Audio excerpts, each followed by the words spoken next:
Hey everyone, this is Louis7, and today I am streaming World of Warcraft, and in this game I am still on my quest to find classes that I like with the Dragonflight, specifically the pre-patch, the revamp talents, and any sort of class changes that have come along with that. So as a very quick recap as we get started with the Death Knight here, I have looked mainly so far at Shaman and Warrior and a little bit of Warlock. So one of the classes I'm very excited to get to and hopefully will get to today is going to be Mage, but I thought I would start with Death Knight and maybe even Rogue.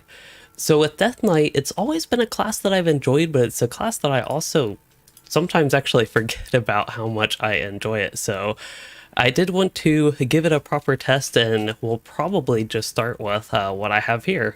It looks like I started this character in Unholy, so we will go with that and probably queue up for dungeons, but first I do want to look at the talents as usual. So we can reset all of them, because this is what the game gave me by default. And this character, I guess a little bit of background with him, he's a lower level Death Knight. I do have a higher level one, but I thought it'd be a little bit easier to transition to the way the class works with slightly lower level characters. So he's level 31, kind of mid levels, just for reference. Oh, another one that I want to get to, see, I'm just thinking of all these classes now, but another one I do want to get to as well would be Druid. I don't know if I'd get to that one today. There's still plenty of time, I think, at least for me, to find some of my favorites. So far, I will say, though, that Shaman is leading the race to be my new, main character or my favorite going into Dragonflight, but Mage is another one that would probably be a strong contender. I just haven't fully checked it out yet. Anyway, to get with Unholy Death Knight here, we start off with just one ability there, then we can either go, it looks like there are two pretty separate paths. I don't remember seeing much like this with some of the other classes that I have played so far. So we can go with the whole Raising Dead, and that's going to focus a lot on my pet, perhaps obviously, or stuff that I can more actively do. We see I even have Scourge Strike right there, so I'd probably go with the method of Scourge Strike at least to start. I wonder, Raise Dead, so that's a 30-second cooldown, can have a maximum of one ghoul. Maybe this is the old version, because that is... It says Raise Dead replaces Raise Dead, but I think these are from before I reset my talents to start off today. Outbreak, that's another one that sounds good to me. Unholy Blight, that one surrounds me with a swarm, so I just do AoE damage, it sounds like, to nearby enemies and give them a virulent plague. That one's probably worth considering. I don't remember the ability. I kind of remember an ability like this, at least very similar icon, but I don't remember it doing that at least. Now this one's just passive damage increase, so I'll probably start with that. I'll go ahead and get Raised Dead, Dark Transformation. And then, let's see, Festering Wound. Festering Wound is what I consume with Scourge Strike, so I would not mind my pet having a chance to do that, just because then I could consume more Festering Wounds, is how I'm guessing that will end up working.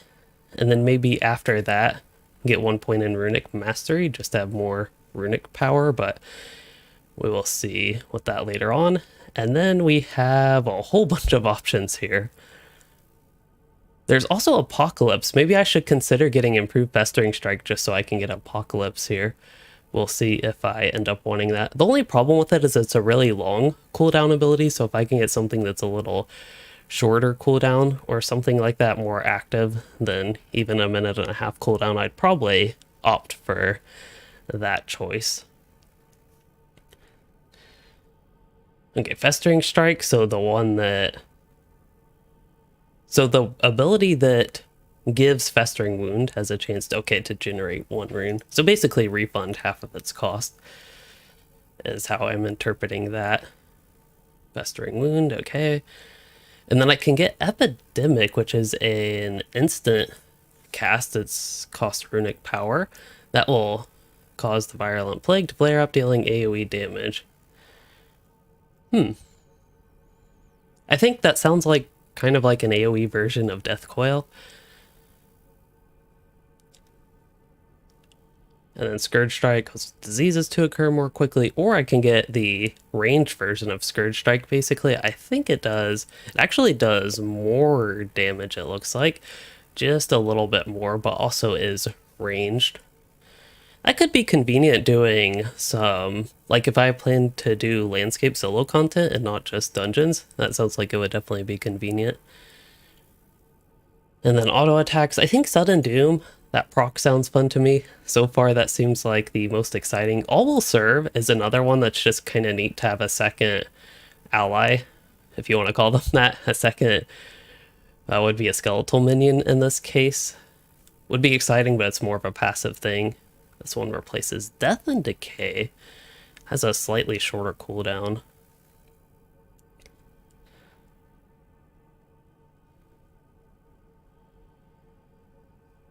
I'm really not sure. So something that would come into play maybe later on is how the build would look way higher level. That's something I'm really not entirely sure at all with Unholy Death Knight. So I think I will... Oh, I'd have to actually put 2 points in that, and then I can get Apocalypse. I think I will start with that. Just make sure I didn't want one of these. Yeah, probably don't want one of these. And then I have to spend my Death Knight helm points. I know this takes a while to kind of get started with these changes and going through the talents, but it is an exciting thing to me. Okay, Scourge Strike rather. That one just becomes AoE when you're in Death and Decay. So I have to be in the Death and Decay there. Go ahead and get that one. And then I can dominate an undead, basically. Yeah, it's called Control Undead. Reading the description before I read the name. Then I can sacrifice my ghoul to do AoE damage and heal me. I suppose it would be possible that I could do that, then just raise dead again. So that's not necessarily the saddest thing. Perhaps I can go ahead and grab that. And then diseases, weakening my enemies, increasing damage. Ideal against them. That sounds like something that boosts damage, which I am all for. Typically all for that. Also, wouldn't mind getting Death Strike just for the self-heal, so I'm actually going to go ahead and pick that. And then maybe move on to Suppression, but I still have to spend a lot more points here. Let's see. Enfeeble sounds like it would be just nice defensive boost. Dominate Undead is exciting. Like if I were to play landscape content and quest in the open world, I would probably get Control Undead. I can go ahead and put a point in that. Anti-Magic Shell is not the most exciting, but maybe there's stuff linked to it that I would like. It is useful, don't get me wrong on that, but just not the most exciting to me. I do think Death's Advance, I believe that is... Maybe I don't have it on my ability bar right now, but I believe getting just faster movement speed is also an exciting thing. Maybe increased stamina, Veteran of the Third War. Oh, we can actually get some stuff down here, which would probably be Might of the Saurian. And I should look down here before I get increased stamina all around. Increases range. I do like Death's Reach.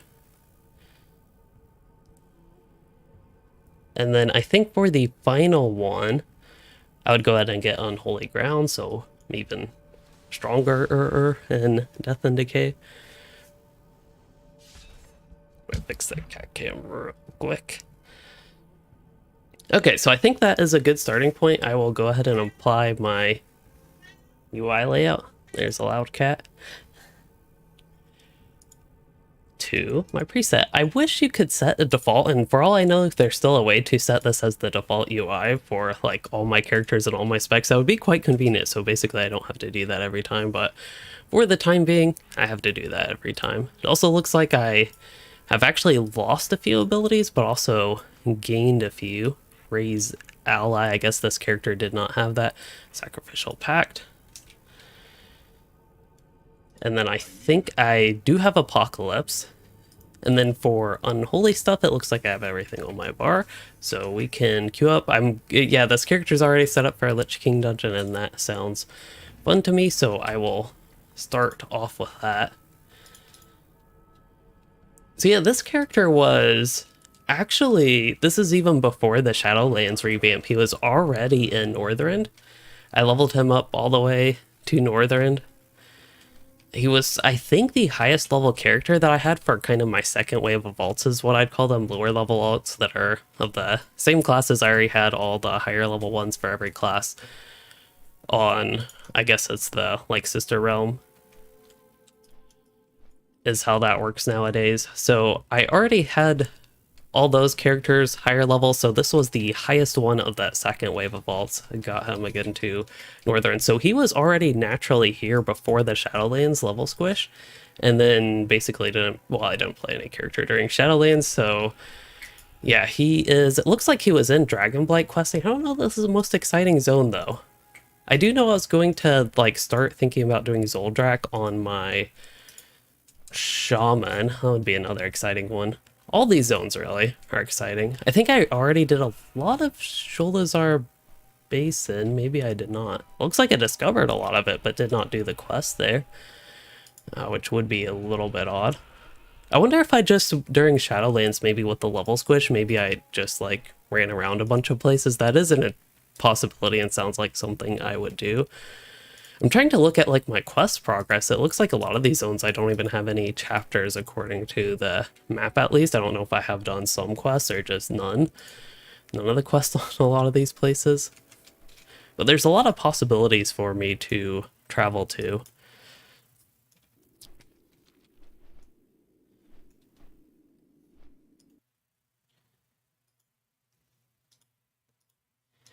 So I think, I don't know, I could just stay here. There's no reason not to. It's just Dragonflight typically hasn't been the most exciting zone for me in the past of the northern zones, but I don't think there's a problem with it and trying to continue it, basically. I don't know how far I've gotten through it. And since I'm here, it's kind of convenient. This looks like a horde place. Also, another interesting note for this character is he is a male Draenei, the only one that I have. It's really hard for me to like, I don't mean to rant so much about the male characters in WoW, but they are just so bulky and big that it's kind of annoying. And the Draenei are a little bit extreme in that they're kind of, as far as I know, supposed to be, so it's actually in a way not as bad on them, but I still typically don't like them. But this is the one character I decided to try that, and obviously you got somewhat high level at least. Well, control undead. I do believe these guys are undead, even though they look kind of like spider scarab type things. And then if I remember how to play Unholy Death Knight, you basically put festering wounds on the enemy, and then you pop those wounds, burst those wounds. It looks like is the more proper name with Scourge Strike. As far as this character's crafting and gathering goes, Titanium Vein, if I remember correctly, that sounds like a good one to try to get. I guess I have to go all the way up for that, but that's okay. I wonder how this character's flying speed is, if this is the faster flying or not. Good old Winter Grasp. It looks like my Northern Mining is rank 4 with the... that would be, I think, way back from the Shadowlands revamp, not necessarily Dragonflight. I really am catching up my characters, Shadowlands and Dragonflight to an extent. The pre-patch for Dragonflight, that is, just to clarify. Try to get my buttons right. I'm so used to Lotro, for people unfamiliar, my main other game, pressing I for inventory, and also J would be the Lotro's version of talent panel, so I have to press in for that. But anyway, I totally forgot what I was doing, but there you go. And then Belliger, you said you're excited to see me jumping into Dragonflight. I'm also excited. This is, I think, compared to, I actually was excited during the Shadowlands pre-patch, but I feel like the expansion itself, I have more interest in that compared to what I had with Shadowlands to start, because with Shadowlands, the story wasn't too interesting to me, and compared to just the word Shadowlands versus Dragonflight, I much prefer the word Dragonflight. Does a lot better job of piquing my interest. I also don't even have any quests here. And no, I want to stay... This character I'm actually going to be a little bit stubborn and stay Lich King dungeons, I think. I think that was kind of one issue I was having the last stream. It wasn't bad or not fun, but I was getting some relatively boring dungeons, so I kind of want to stick to my initial plan. We'll see how long it takes. This is a bit of an experiment, I guess, in a way. I thought the ghoul just stayed with me. Maybe it's because I was traveling. Also, what's that little frosty thing? Oh, I have to cleanse their corpses. That's right. I remember this quest.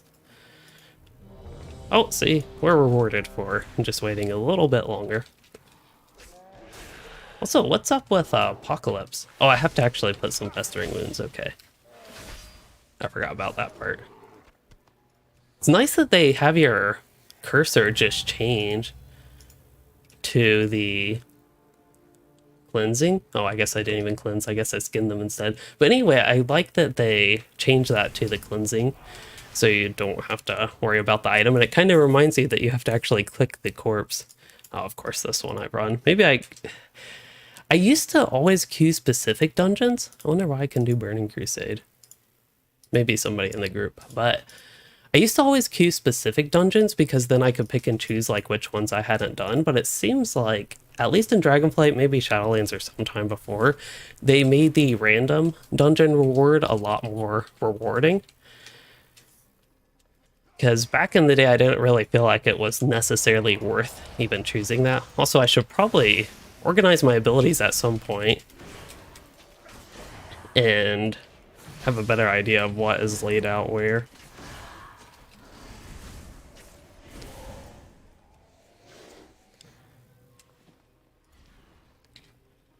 Death's advance, that's going to be my movement speed thing. I don't even know if I have mind freeze, to be honest. I know it's on my ability bars, but that could be left over from old days. Also have no idea if, yeah, my weapon does have a rune thing, whatever Death Knights do there. I should use Death and Decay.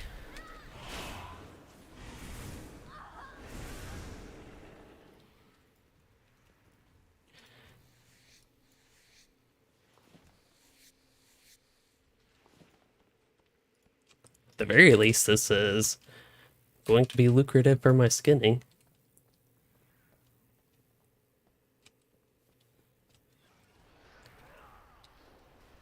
Looks like this character still has heirlooms. I don't know how quickly they'll be needing to be replaced. It's something I'm not going to worry all too much about. Nader, you're wondering if I have any favorite class so far. So far at the top of the list would be Shaman. And then I'm honestly not sure what my number 2 is. I was kind of hoping when I played Warrior that I'd enjoy it more than I did. So that one was honestly a little bit of a letdown. It wasn't bad. It just, I don't know, wasn't as fun as it seemed like it should have been.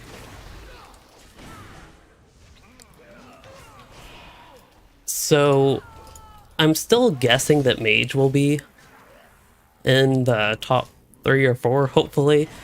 And potentially Death Knight. So far Unholy's kind of okay. I can't actually even see the screen right now. You all cannot see, but the cat that just came up here, she is blocking the way. Her tail is like, my cursor's right at her tail. I'll try to trace the cat out for y'all. I can't see my cursor in this area. Anyway, I know I can press 1, 2, and then I think 3. I'm not as familiar with this character's layout yet, though, so that's slightly scary. And then I think like 5 or 6 or something? 5? Oh, I don't know. Trying to cast Death and Decay.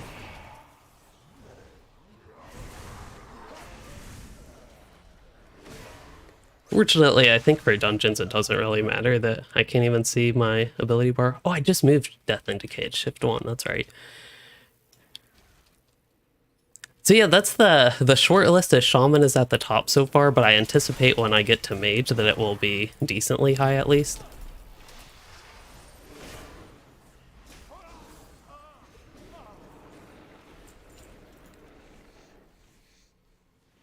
Top concern is skinning here.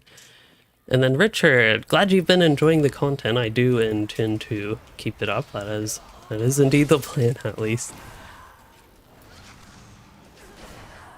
Didn't I get that ability that's like AoE applies Virulent Plague? Yes, I did. Unholy Blight right here.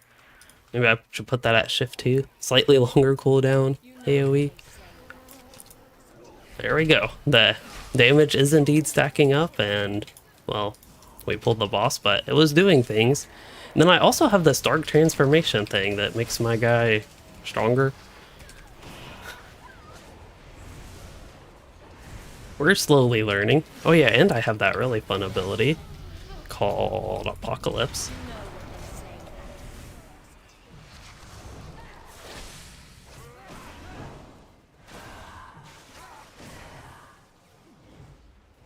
But for Windwalker Monk Nader, I have not gotten to that one yet. There's still a lot of classes I have to get to. This is only really my second stream of getting to additional classes that are not Shaman. I got a little bit confused because I have no idea what that person was trying to say there. Maybe we, when they were flying around?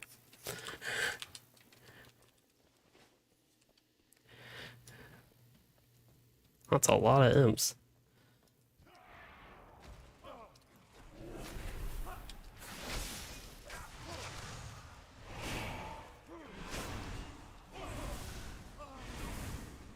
Yeah, so far on Holy Death Knight, it's not like bad, but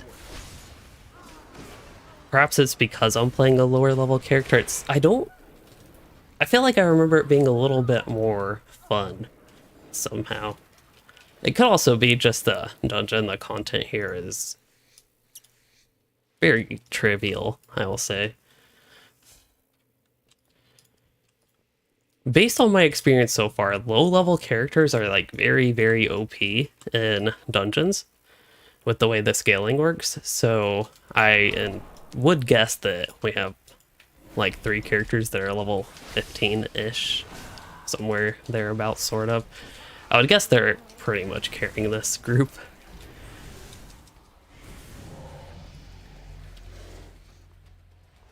And at the very least, I get to get my skinning up, so I'm all for that.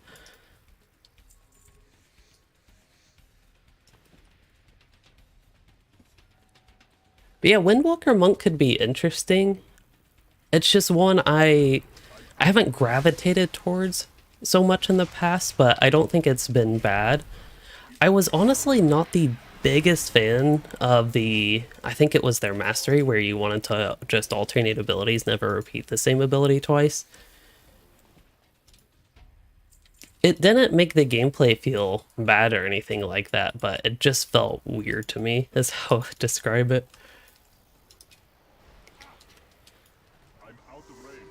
Oh, that was helpful there. I do like this guy's outfit, though. Feels like a Blood Death Knight, kind of, ironically. I'll probably try Frost next. I've, in the past, enjoyed both Unholy and Frost. I think in Shadowlands and Legion times, I tended to prefer Unholy just because there was usually a little bit more to it than Frost. Frost seemed to, I don't know, I'd have to play it again and see what happened to it, but it seemed to get a lot more kind of basic, a lot less complex, a lot less advanced. Was probably my biggest problem with it, because I think at one point it was, did you even have Icy Touch anymore, or did they get rid of that? But you basically had 3 abilities, if I remember correctly, that you, or at least I would use, but I might be misremembering a little bit. Wonder if Army of the Dead's still a thing.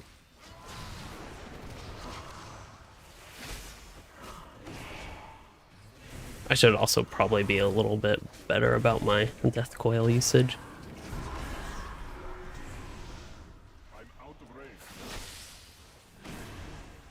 Yeah, Howling Blast, that's the name of it.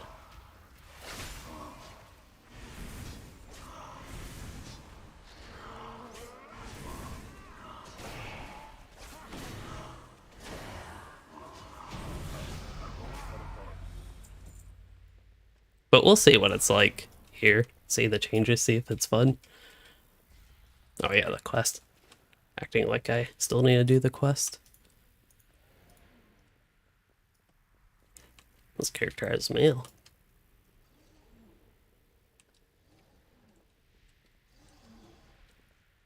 My abilities are so poorly organized.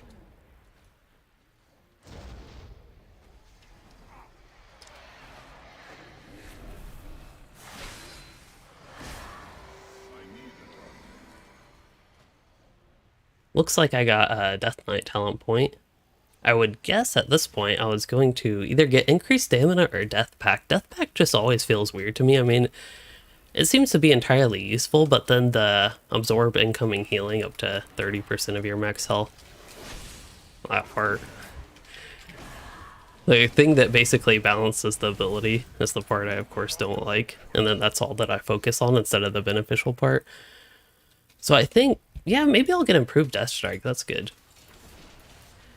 This is also based on my past gameplay with this character, where I remember Landscape was often just spamming Death Strike.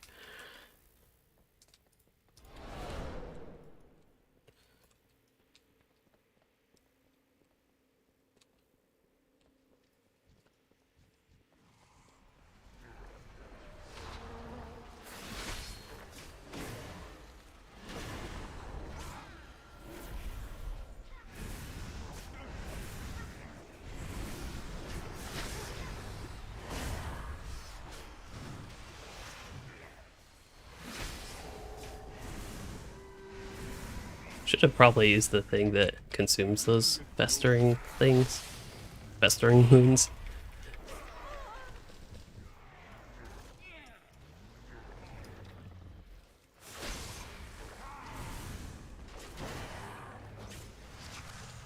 I think my biggest concern with the gameplay with Death Knight, Unholy Death Knight so far is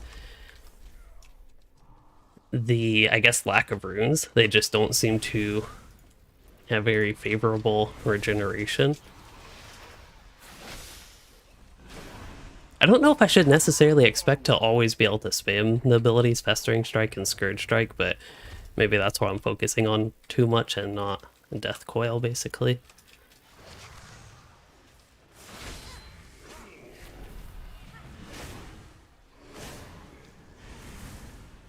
I think it also would help if I actually did get the... There was something in AoE that consumed runic power, wasn't there? That I did not pick up. Ah, Epidemic. Like, if I got that talent, maybe it would also help, because then I'd have something like an AoE version of Death Coil.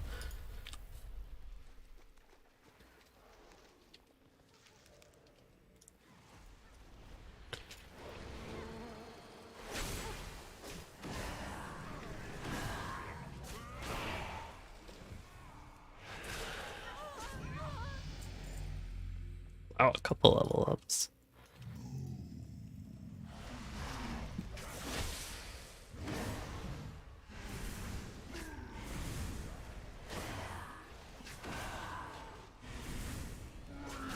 I'm kind of just thinking, looking up at... I think I'm safe here. But just looking up at my runes, I wonder if it is better to go ahead and like use all of your runes while you have them so they can start recharging, or if it would be better like if you have runic power to just weave in Death Coil. I don't quite know the completely optimal strategy there. Yeah, those ice spikes did like no damage to me. This is really the perfect dungeon for this character. I can also mine the boss. Gamer Keeper, yes, I did see the information from Severlin on Twitter. It was kind of interesting, and something that I think kind of highlights one of the issues people sometimes have with Standing Stone Games communication is they said that they had to delay the expansion, but didn't really give details why. But then I guess at least the executive producer on Twitter gave some background information on that. So I do appreciate him sharing that, but it was something I kind of thought of that would have been nice to know when they initially delayed the expansion, just to have like some reason why instead of just saying they're pushing it back. I think a lot of people assumed it was because they're fixing bugs, and maybe that would be a better story, that they're fixing like bugs from the beta.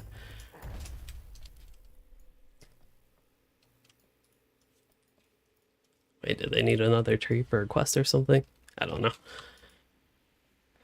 But it turns out it's just because of hardware failures, because they're moving offices.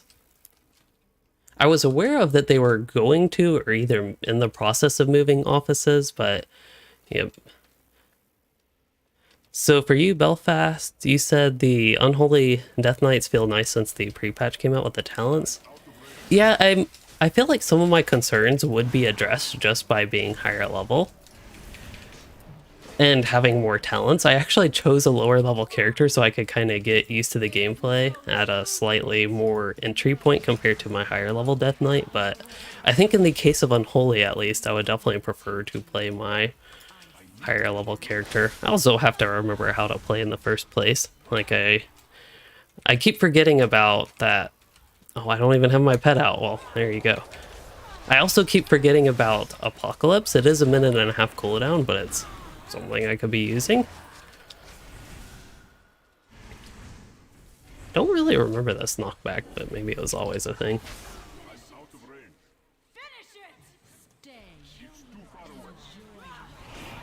Maybe I'll try standing by her side. For all I know, it could be her tail.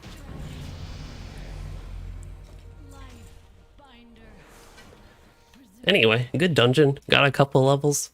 Went by fast. I also do think, as far as like what's feeling perhaps off about Unholy Death Knight, is this was just a super, super quick dungeon where, again, based on my experience, I'm guessing all these the 3 low levels right there did a whole lot of the work. Like, it went by super fast, basically. I hope that was it for the dungeon. I think that was the last boss, right? Well, it didn't give me a warning about leaving in progress, so I'll assume that I'm on the safe end there. But yeah, that is a concern that I would have with any class as well, if that is the case for Unholy Death Knight. Would have a concern there if it's very reliant on crucial and longer cooldowns. I'm thinking in terms of like Apocalypse or an AoE. Unholy Blight was actually really fun, but it was on a 45-second cooldown. Even Death and Decay, for that matter, 30-second cooldown's relatively long. So I will try Frost next. We can go ahead and spend the talent points. I could get the file and get that down to a 20-second cooldown for Death and Decay. I think it already costs a rune anyway. That lasts 10 seconds as well. There was also something that can make Death Coil, I think, hit multiple... Yeah, Death Coil deals damage and also will cleave to an additional enemy. I think maybe that's something that could improve my AoE experience, or maybe just get Epidemic. That'd honestly probably be the best choice there. Dark Transformation as well. There are so many cooldowns. For somebody who likes cooldowns like that and likes that style, though, I don't think it's necessarily a bad thing. Apocalypse, Enemy of the Dead. Oh, Magus of the Dead. That's kind of neat. But I think I would go with Epidemic. And then I guess I have some regular Death Knight stuff. Leech sounds good. Normally I don't like passives, but I think compared to these active skills, it's just, I'd rather not worry about those active ones at the moment. Okay, try to find a somewhat safe spot to... I don't think I can switch talents while I'm on my mount. Oh well, this seems fairly safe. It's right outside the dungeon. But yeah, I will try Frost now and see how I enjoy it compared to previous renditions of it. Again, in the past I have enjoyed both Frost and Unholy, but probably Frost a little bit less. I even have 2 whole obliterates on my ability bar here. I'm going to go ahead and go in edit mode so I can just quickly get my UI back. There we go. Okay, talents. I'll go ahead and reset them and just start fresh. I think I will get... Oh, that's a 2-minute cooldown. Oh yeah, I'd guess I'd want to start with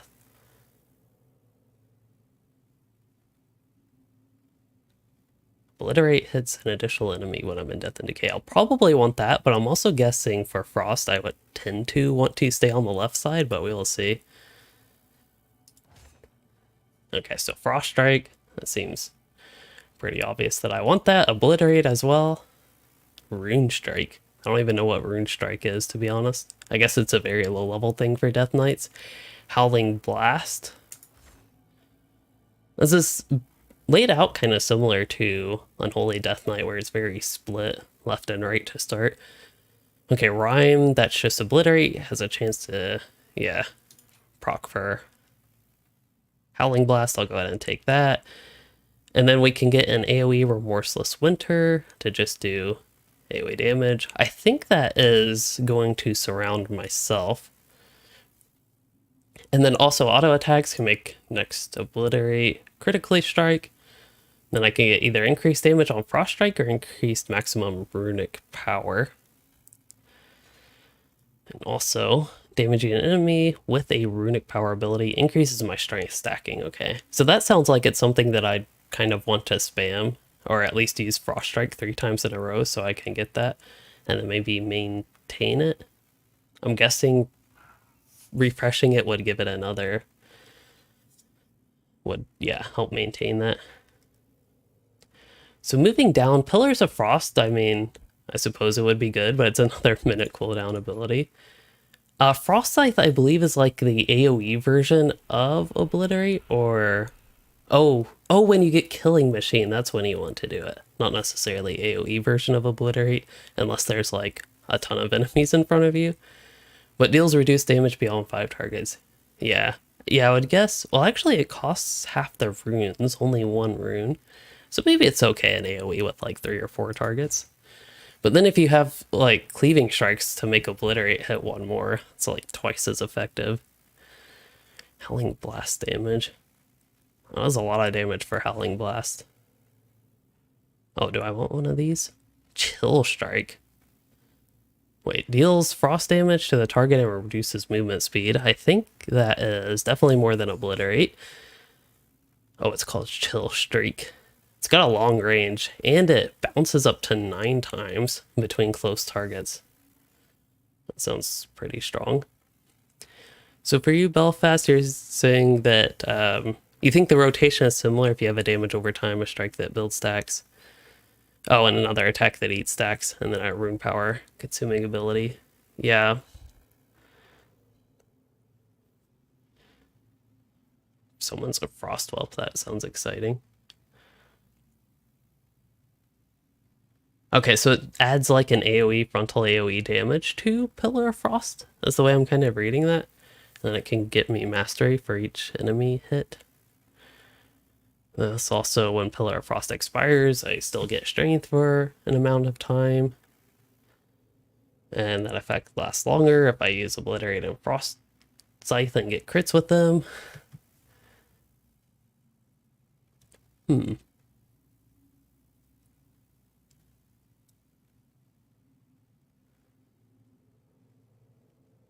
That's Empower Rune Weapon.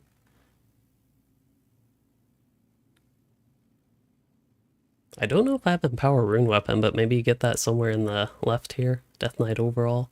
Talents.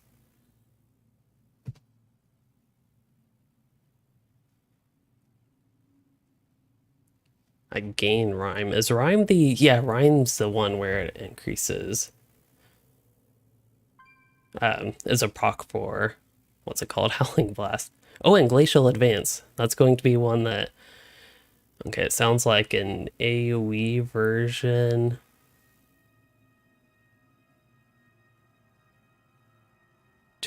Of Frost Strike. Yeah, trying to... Right now I'm trying to see behind the cat's head of these talents. Okay, I think I will get Glacial Advance. Unleashed Frenzy, yeah, only takes 1 talent. Well, that would be the only way I can do it. So I guess... Actually, if I can get Ice Cap, I would probably prefer that. I don't think I can quite get Ice Cap, so we'll go... Guess we'll go with that to start. Make sure I don't want anything down here.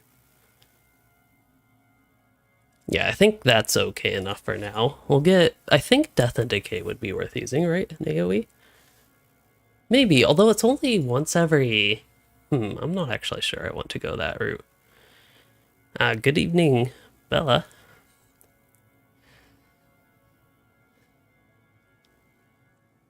All this cold's making me wish it was actually kind of cold outside. Auto attacks, grant shield, absorb shield. It sounds useful. I guess that would be the case with a lot of these. They're fairly defensive. It's almost like the old Frost defensive stuff back when, if I remember correctly, they could actually tank at some point in the past.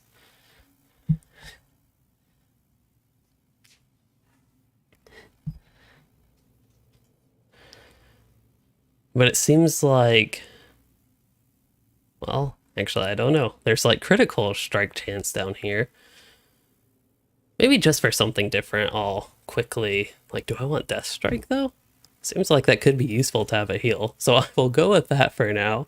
And then Permafrost sounds good, and then Increase Leech. Might as well get Icebound Fortitude. I think it's, yeah, disorients them and then slows them. I'm glad I put a point in that. Oh, I still have a bunch of points. Okay, we should just start like putting points in things. Increase crit chance. Absorbs are more effective on me. Yeah, we'll get auto attacks, generate runic power. That sounds good. Asphyxiate. That sounds good. Okay, I'll just get all that stuff relatively quickly. Actually, did I even see that I could get Wraithwalk? Huh. Oh, well. Yeah, I'd rather just auto attack, generate runic power. That sounds fun. Okay, raise ally. Horn of Winter. I don't think that's a thing anymore. And then I don't believe I have anti-magic shell. Lichborn's a cooldown that does something. Increasing leech. Okay. And making me immune to CC. And then Icebound Fortitude's kind of similar, but more decreased damage I take. Death's advance, movement speed. Put that at, maybe I'll put that at like there.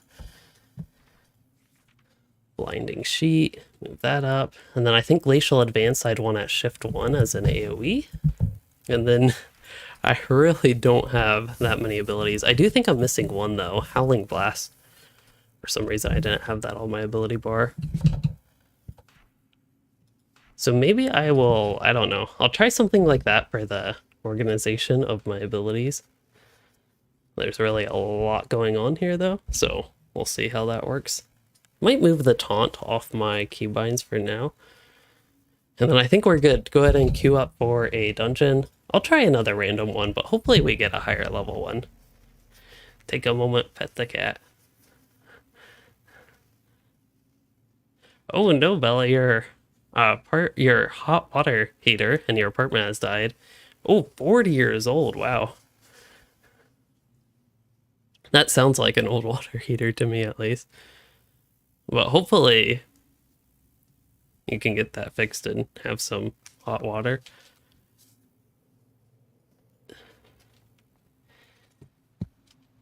Okay, I've been staring at these Anubar Underlords this whole time, and I've totally forgot how to play this game. How to play Frost Death Knight. Based on that one kill, I prefer Frost Death Knight. So we have a different cat in the cat cam area now, but now the Piper, the one that likes to bump the microphone, she lost her spot, but I think she prefers to just sit in front of me anyway and bump the microphone all day. Okay, I think I see something I can mine, or is that a trick? I think my eyes actually deceive me. That's for a quest, if I remember correctly.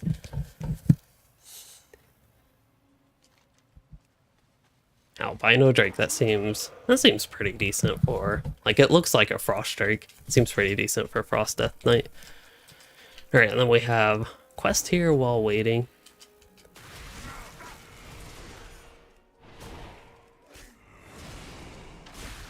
Is it Killing Machine? Is that the thing that procs to make Frost Scythe and Obliterate guaranteed crit? Wow, that was a really quick queue.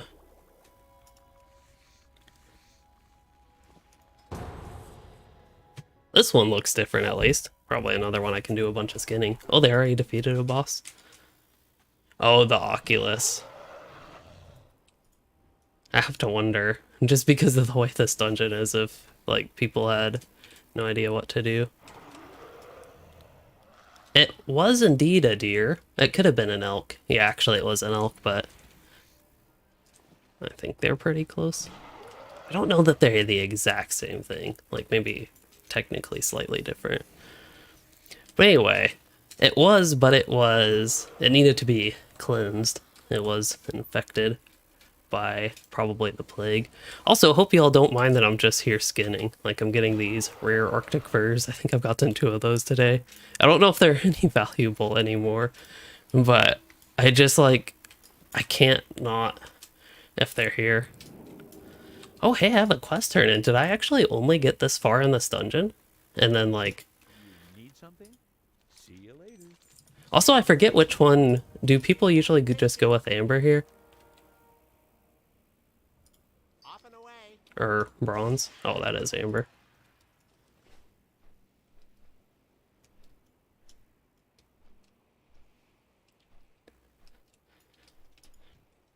Anyway, that's pretty neat. This character still needs the quest. Oh, invalid target, that's right. I thought I'd try. So yeah, I think when I get that proc is when I want to use Frost Scythe, otherwise just want to use Obliterate unless it's a pretty big AoE situation. If I'm understanding how this works correctly.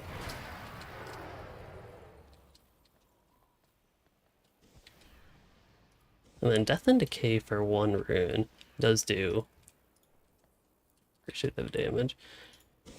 Should probably put this on my keybinds. Takes me a moment, just fortunately I'm already familiar with this place, but can't imagine if you're new to this. It just takes me a moment to remember exact mechanics with it.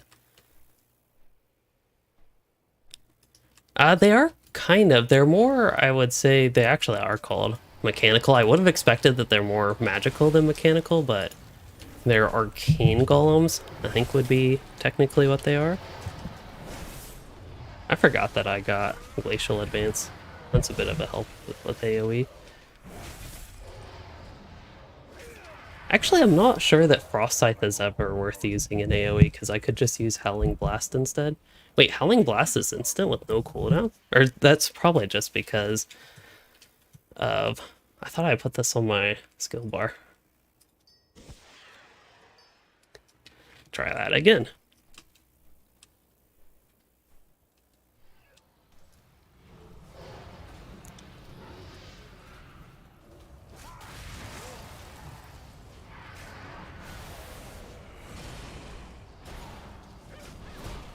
Yeah, WoW definitely has, especially if you're coming from Lotro, where the mobs are basically what you have in Lord of the Rings. There's a lot more varied mobs and definitely some interesting ones. Okay, Frost Scythe does a very tiny bit more damage than Howling Blast.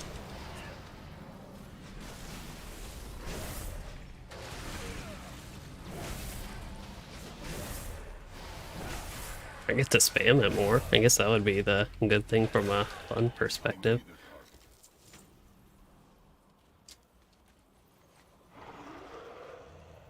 Ah, keep hitting my keybind for my mount, but we don't need to get on the big Drake anyway.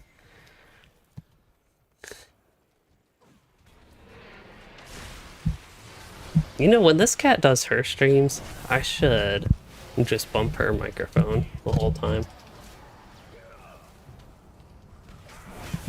I wonder if that was our healer that needed to do the reload thing. There goes the cat cam. I think I need a second cat bed for when this sort of stuff happens. Not that y'all could hear me as I was messing with things and getting the wires back in their proper spots.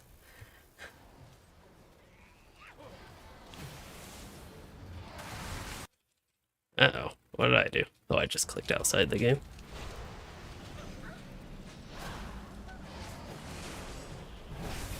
But yeah, I think with Death Knight, my current evaluation is that I'd have to play a higher level Death Knight. It is good to get a little bit of a feel, just a reminder of how the class plays, but I think at this point I would try to play my higher level one, just if I wanted to evaluate how much I like it. That said, there's actually a good chance that I'd like this Death Knight to be my new main Death Knight. Kind of like my new main Warden and Lotro.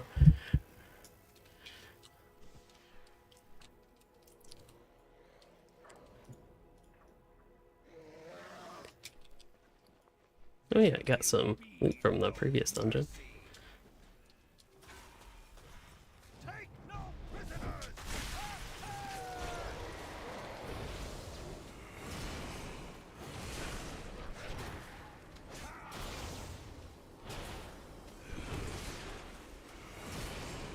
I forget, are you supposed to have somebody on the Drake here to help with something? Or do we just have Drakes fighting us? Ow. I honestly forget the exact mechanics of this fight. Because I feel like there's something to avoid when he does like that big electric thing that hits everybody. I thought there was a way to avoid it, basically. But I don't know the way. I also have this thing following me.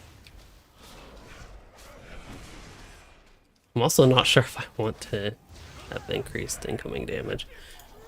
Well, I'm not the only one that died, I guess is the good news. Now, at this point, I don't know if I should try to release, and then I think you can come back. Yeah, this guy, he is a... They're kind of a humanoid form of a dragon is how I would think of them. They are a dragonkin, but not like normal dragon.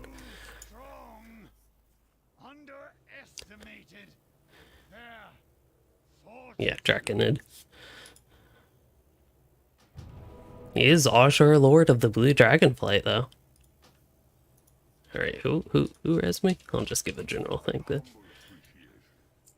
I think it was the tank that res me, though.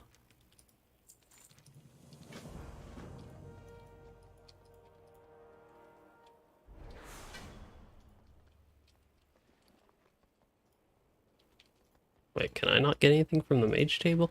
There we go. Oh yeah, I have to fix the cat cam.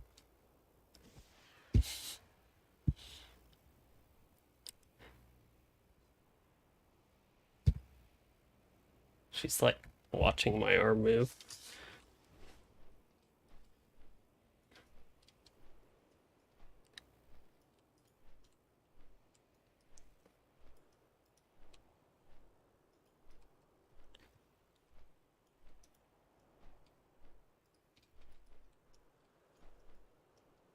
I believe we go to one of these. There we go. I didn't know you had to actually go to a specific one. I thought for this one you could also start kind of wherever.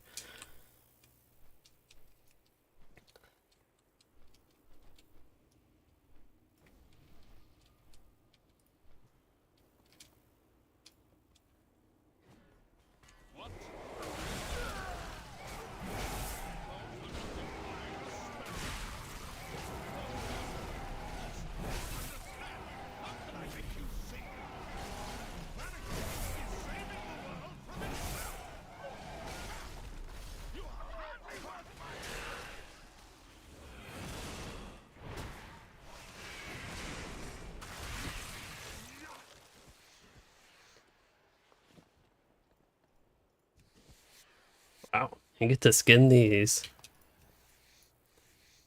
phantoms, basically. I ain't gonna complain, though.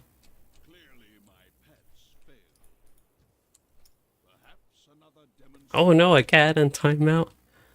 Got a hold of a cord and chewed it. Oh, that's the worst. And it was for a blood pressure cuff. That's even worse.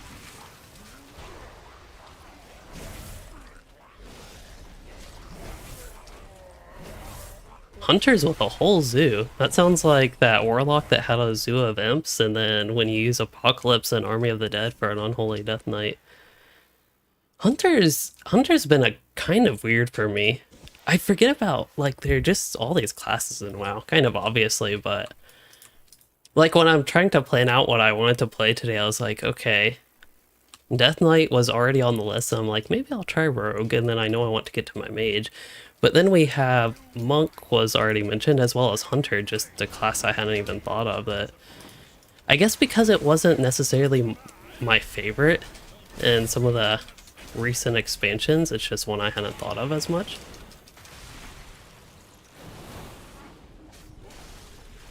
Wonder how many targets there have to be for Glacial Advance to be worth using.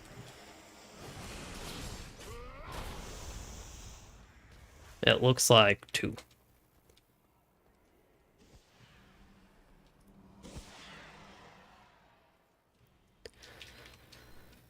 But yeah, I never liked the Marksman Hunter where you had...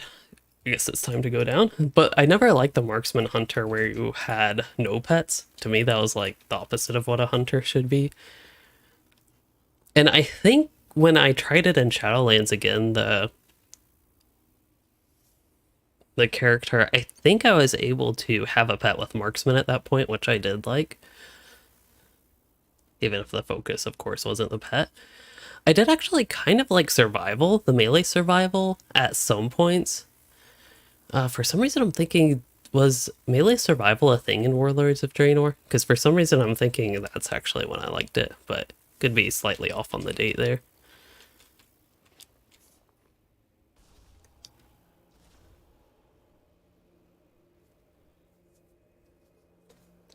I also logged into my bank vault and found I had at least 70,000-ish gold on that character, so I'm not completely broke on my account. I also don't know what my main characters, like the ones that are in the... Are we just waiting on the... Wait. The tank is the one that said 1 sec, but they're right here. The Druid's the one that's away. I wonder if they're in a group together, though. Oh, now we're going.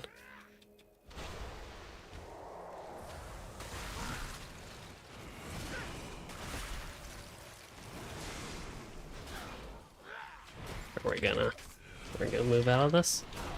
Maybe?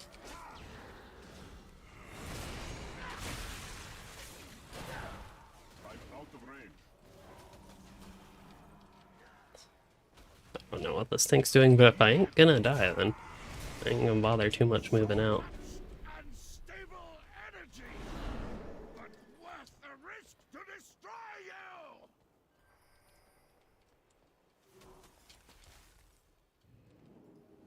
Oh, behind me.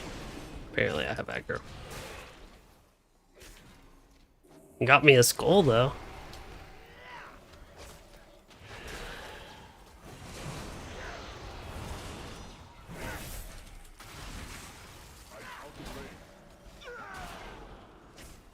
Oh, now we're moving him out.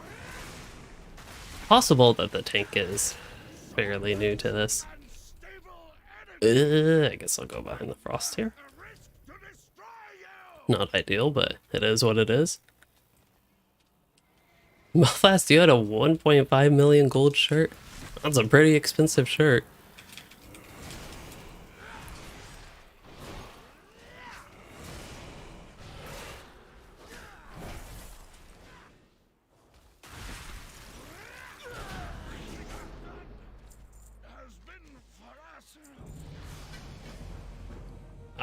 I leveled up.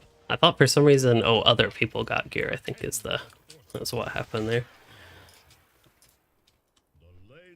I wonder how much a WoW token goes for nowadays. I don't know if I'm at the point where I'd rather spend gold on a WoW token versus like keeping it for something else, but it's possible that it could fund Oh, I thought you used 3. Yeah, that's supposed to be a channel. Is it just channeling really quick, I guess? I actually can't even see my ability bar, but yes, this boss dies, it's like nothing nowadays. You used to actually have to... No, this is crazy, but use strategy. Oh, she went on the cat tree. And I think we're in combat, but oh well.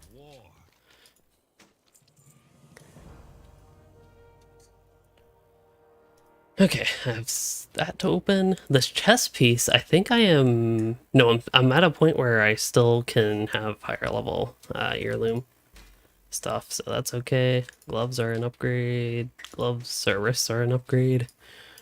I'm losing my outfit, though. And these gloves are not an upgrade. But yeah, I think that is probably good for the Death Knight for me. I will leave instance group and try to find an inn. 223k gold for a WoW token. Doesn't seem like it's gone up all that much from what I remember in Legion, but maybe it did. I don't know. Because that's actually back in as soon as they introduced the WoW token, that's how I actually funded my subscription for the longest while, until I would say my really big break in Shadowlands. What was Shadowlands? No, BFA. I was like, I thought there was one before Shadowlands. I also did not play during BFA. I've been talking so much about Shadowlands, but I've actually skipped 2 expansions. Let's see where I need to go. Gotta go to the end for rested XP, but more importantly, the instant logout.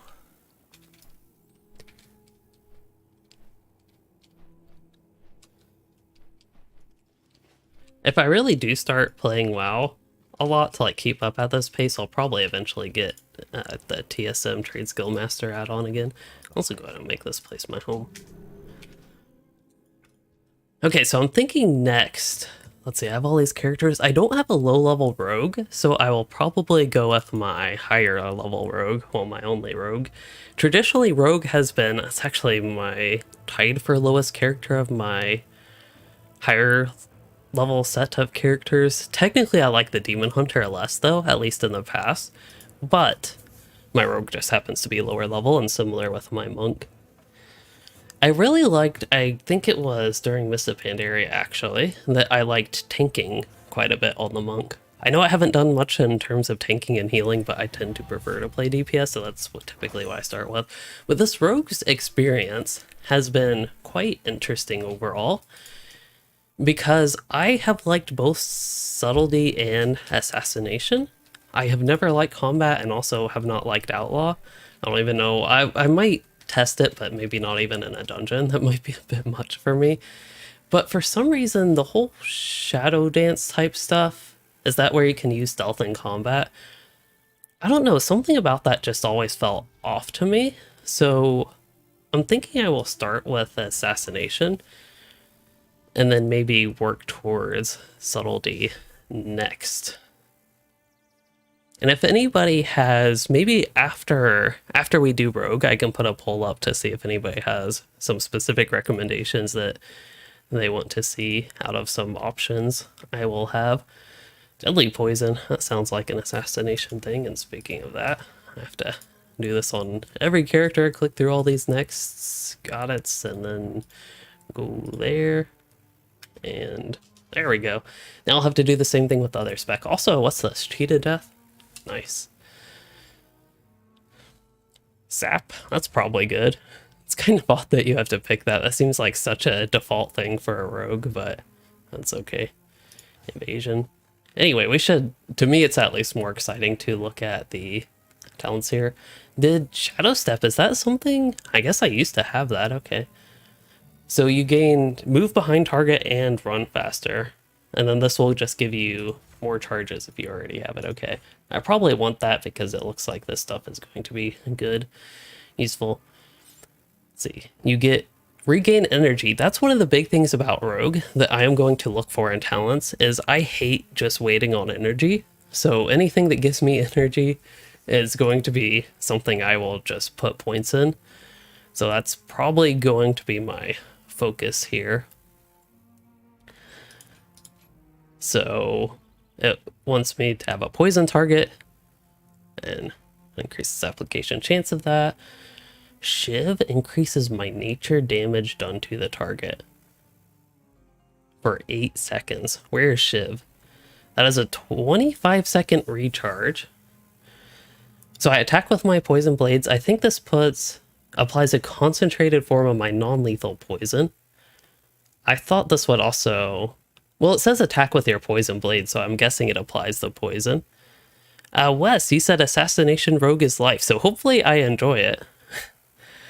This whole Shiv thing, I don't remember this looking like this kind of at all. I do remember it applying the poisons though.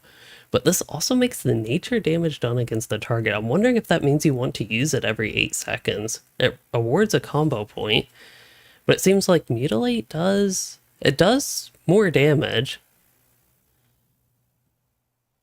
But I don't know if that's actually more damage per energy. So was Shiv like a thing you actually want to use now? For all I know, you wanted to use it before, but I never really wanted to use it. It was mainly, I think, to apply the non-lethal poison. Like to give, I think it did some sort of healing is one I used or something like that. I don't know. We're really getting into the classes that I am a complete noob about, if y'all cannot tell. Finishing moves increases damage done for 4 seconds. That sounds like a lot of planning to me, which isn't necessarily my favorite thing. And Venom extends duration of Slice and Dice by 3 seconds per combo point. So that'd be up to 15 seconds. It sounds like Venom could make Slice and Dice basically indefinite. I'm guessing is how that would work. So you don't have to worry about using Slice and Dice. That sounds, for 1 talent point, that sounds good to me. Shiv has an additional charge. I'll probably go with that once I spend 1 more point here. So do I want Internal Bleeding Kidney Shot, 333 bleed damage? But the question is, would I use that over something like Rupture, which does significantly more damage? It's over a longer duration though. This is concentrated. That is true, 333 over 6. Or Envenom. Like, wouldn't I rather just use Envenom? But I'm guessing that's also a very useful talent for PvP. Or if you find yourself, I don't know, using Kidney Shot a lot, maybe against elites or something. I don't know if that's much of a thing that people do in WoW though, where you actually like want to stun landscape mobs that frequently. Shadow Step's cooldown is reduced when target is afflicted by Garrote.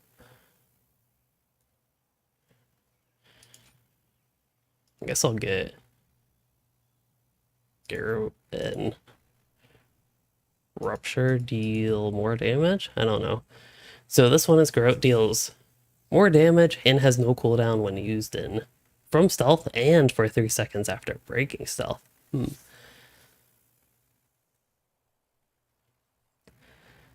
one's just increased damage of poisons. I think Lightweight Shiv, if I actually want to use that. Crimson Tempest, that is the energy consumer that is AoE, right?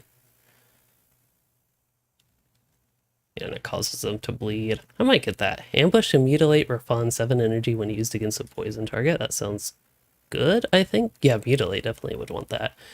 And then Death Mark, that is a 2-minute cooldown, but it does a whole lot of damage over 16 seconds.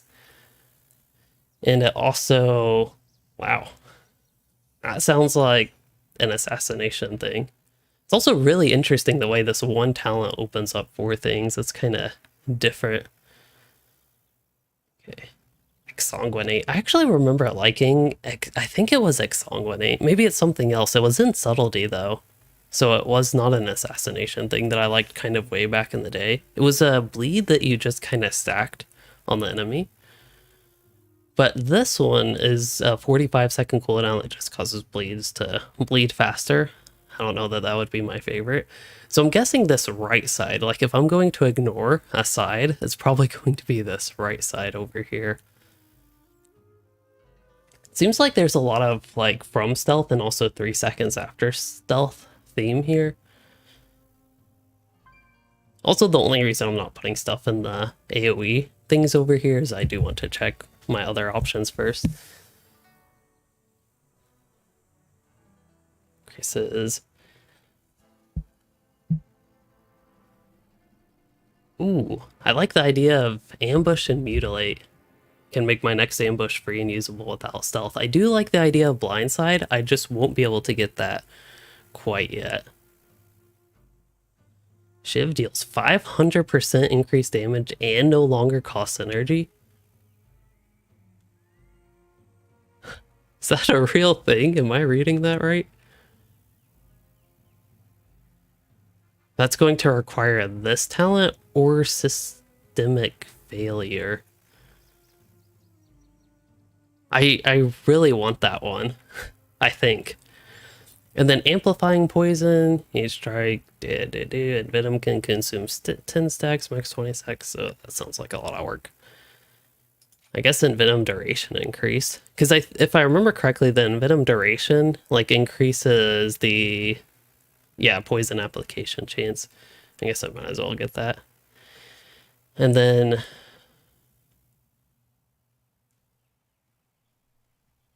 we'll see your weapon poisons, nature damage over time, and bleed abilities.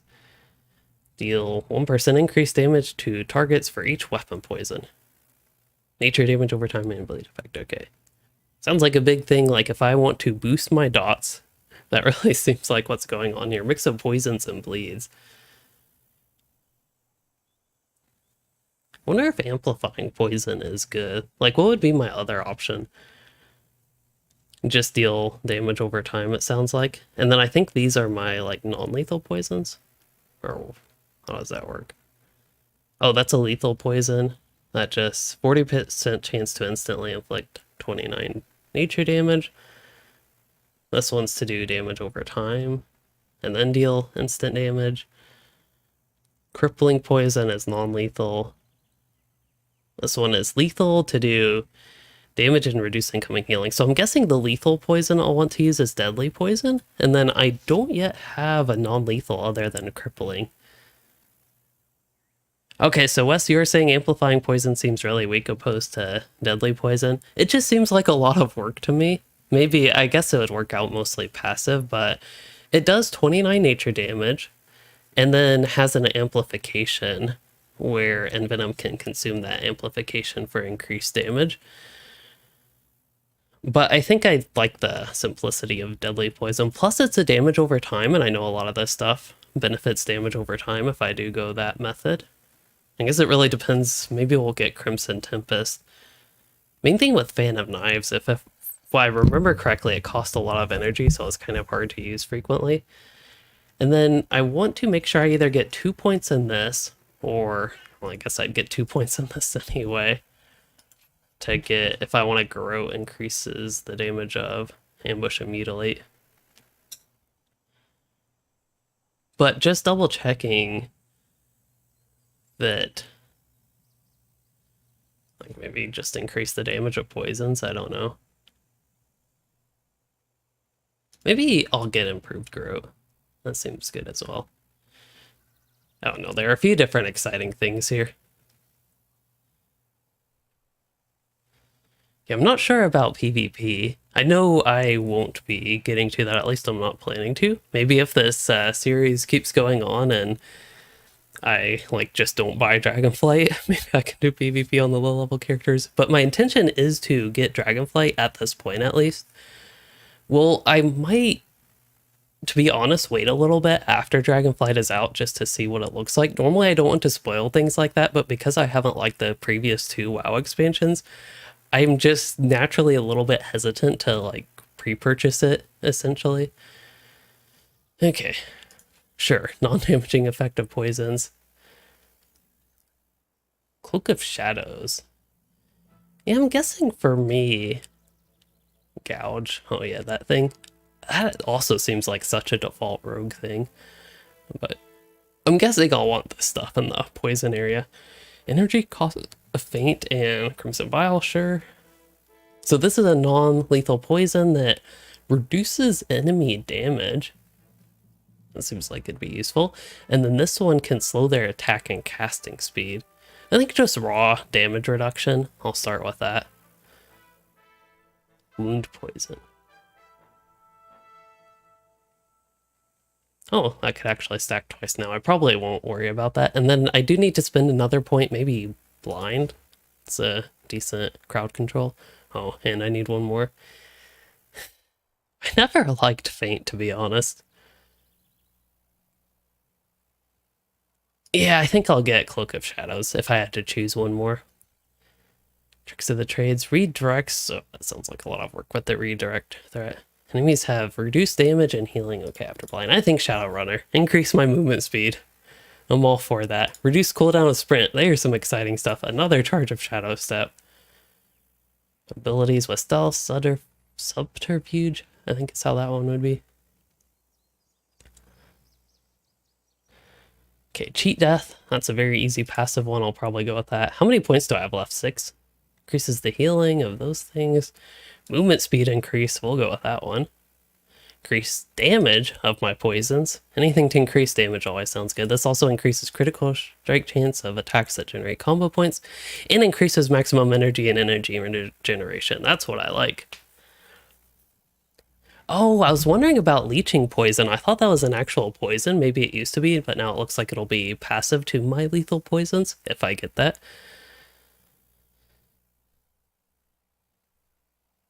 Ooh, acrobatic strikes. That sounds exciting. That means I'd want to get my versatility up with the next 2.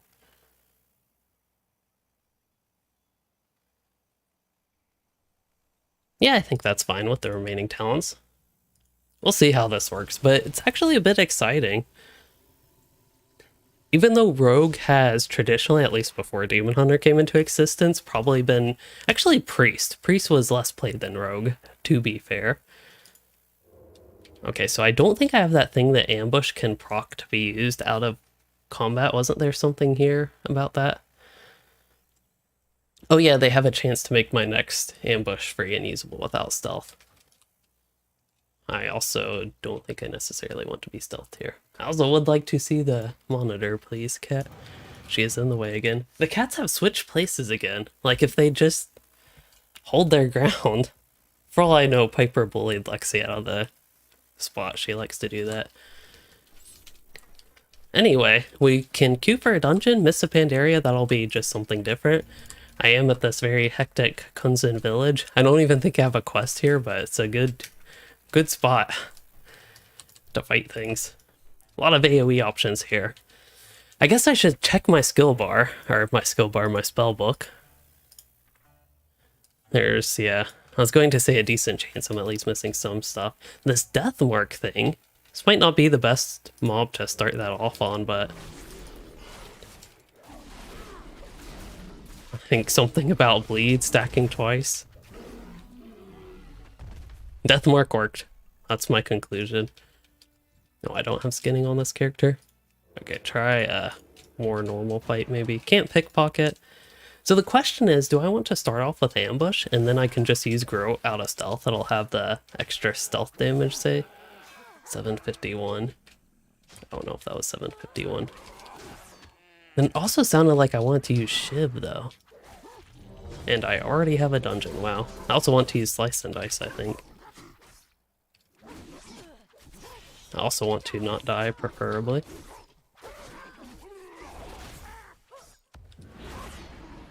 Okay. Hopefully the group didn't mind me waiting for that. Actually, I might have been able to do that while in combat. I don't know.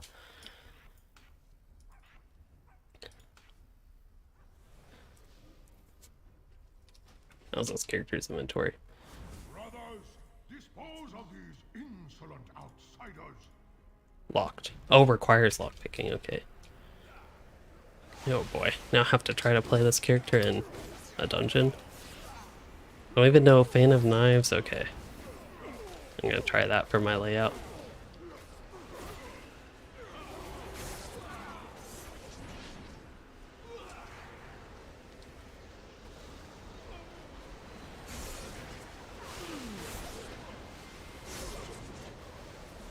Death Killer, you said, hold up, that you just got your rogue to 60 in Mage in 3 days now, trying to think what to level next.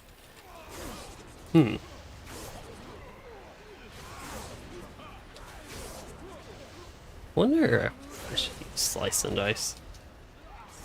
I have it up right now, but it seems like it might be helpful. I also don't know if I was auto-attacking anything that entire time.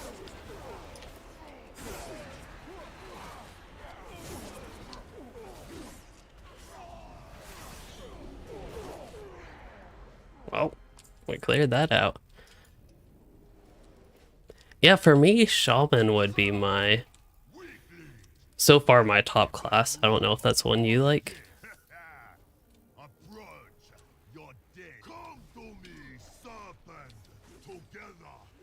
Yeah, I'm guessing Slice and Dice, even in AoE, would probably be worth keeping up because it's 50% attack speed, which is kind of crazy. But fortunately, I have that talent that Envenom helps keep it up, so I don't have to, at least as much, remember to maintain it. I do have to maintain Rupture, though. That's a bad thing.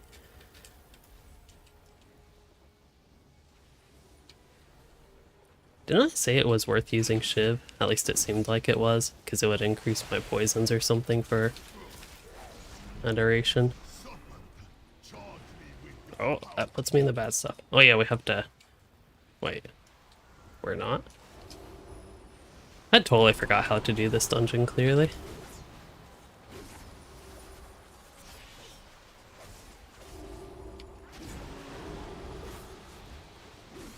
Their energy Yeah, I will admit, if I had to press slice and dice every time, that would be a downside to me instead of a positive.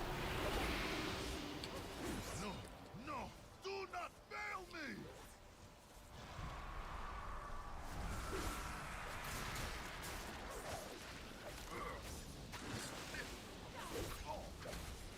I think I need to reorganize my ability bar here.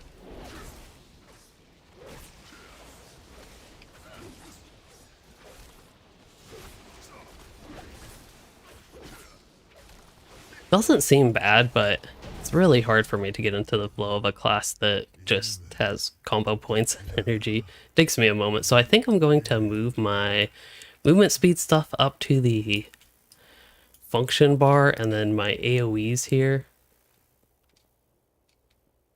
Oh yeah, and there's my non-lethal poison I should be using. And then I want to make sure Shiv is nice front and center for us. And then my AoEs are up there. And I think that's decent enough. Oops.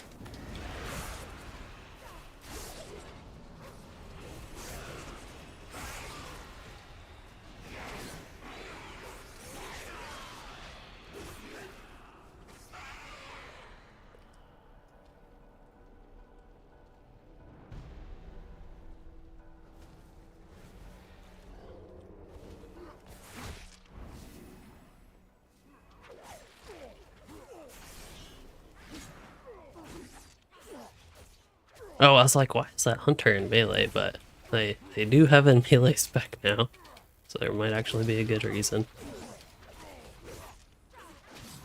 I'm guessing that was a bad idea to use Rupture there, but again, for this, really doesn't seem to matter. Hope they don't mind that I'm gonna mine this real quick. I think there's also something to herb over here. Look, my characters are all greedy. Like, if they see something they can gather somehow, they just have to. Oh, apparently I'm in combat. Well, I have movement speed boosts. I can use those. First, you will face our initiates. I know I've run this dungeon quite a bit, but it's probably one of the ones I'm least familiar with in MoP. I don't know if it was one that was added later or something, or just for some reason it's one I haven't run nearly as much as the other ones.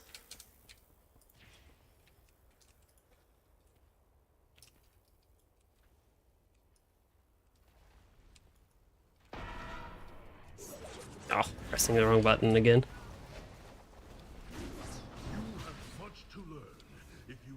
You get refunded for energy on any remaining ticks that get wasted when... Oh, for Rupture? Really?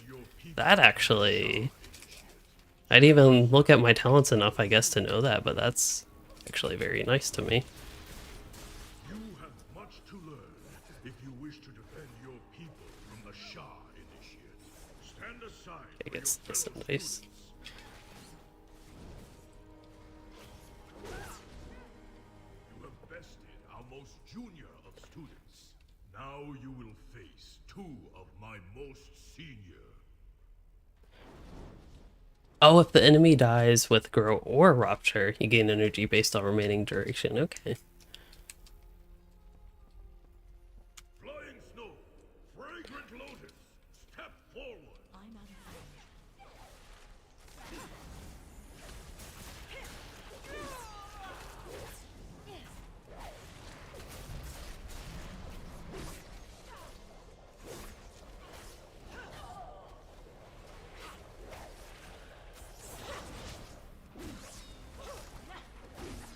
Thinking everybody else was killing the other one. Oh, I should have used Slice and Dice. You have bested my prize students. Perhaps you can be of use to us after all. Bothers me that my poisons aren't the same duration here. You cannot truly know someone. But yeah, gameplay with Assassination Rogue, I will say, feels pretty good so far. It just always takes me a decent moment to get in the mindset of just how energy works and then also the combo points. And then I think there's a lot of stuff to maintain, which isn't necessarily a bad thing, but it's just another one of those things, basically, that I have to keep my mind on, that like Slice and Dice, make sure that that one's staying up, make sure that The rupture is staying up. That doesn't seem to be too damaging.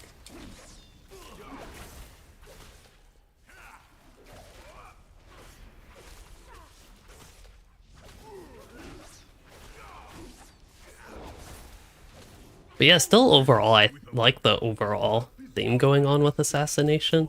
Martial strength. Let me show you Oh. what spiritual power is.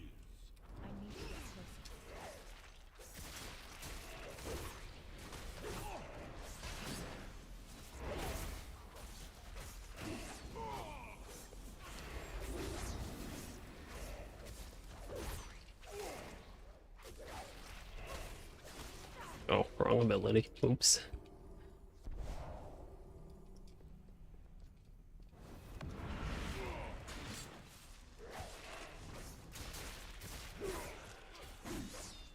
When I was but a cub, I could scarcely throw a punch. But after years of training, I can do so much more. I forget, does it matter which one you attack? I mean, people seem to be attacking this one, so I'm guessing it's okay.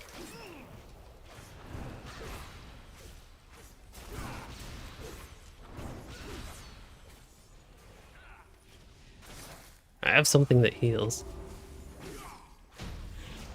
Oh, poison knife. I wonder with Shiv if I was thinking poison knife. Maybe Shiv is a new thing. Because poison knife was the one I was thinking where I was like, I never used that before. Because that's the one where it just applies the poisons, and you can do it from ranged. I was trying to heal that time though, Crimson Vial.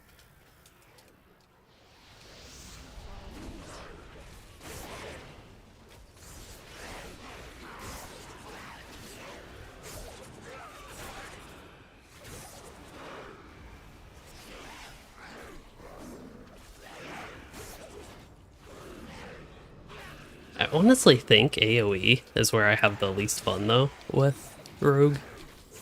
Rogue in general, in the past at least, and that does seem to be the case with Assassination, which I guess, to me it makes sense at least, because I've always thought of Rogue as being more single target oriented class, so I guess it's not the biggest problem that it's not the most exciting AoE gameplay, but like I'd actually have more fun just hitting my single target abilities even in AoE like this.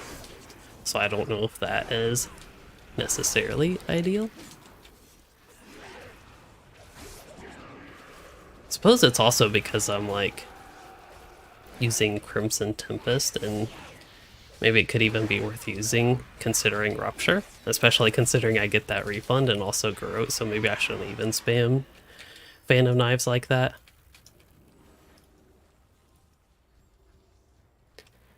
But yeah, the whole just like Fan of Knives, wait for energy, keep spamming Fan of Knives and going Crimson Tempest, that is the part that is not the most fun to me. So I'm thinking maybe doing Blade Management. Hopefully it would be viable, but I think that to me would be a lot more fun way to do AoE. And it seems like it wouldn't be bad. Oh yeah, these things explode. And there's also the fire.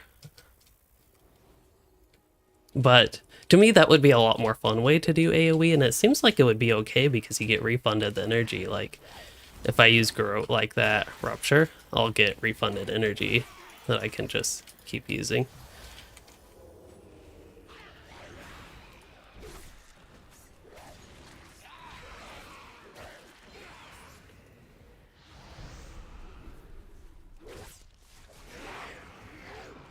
It'd be kind of nice if Crimson Tempest itself also had that energy refund thing.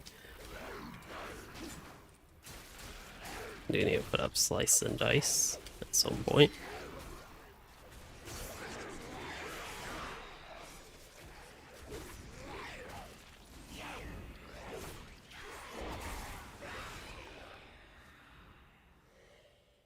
Thought I felt a cat.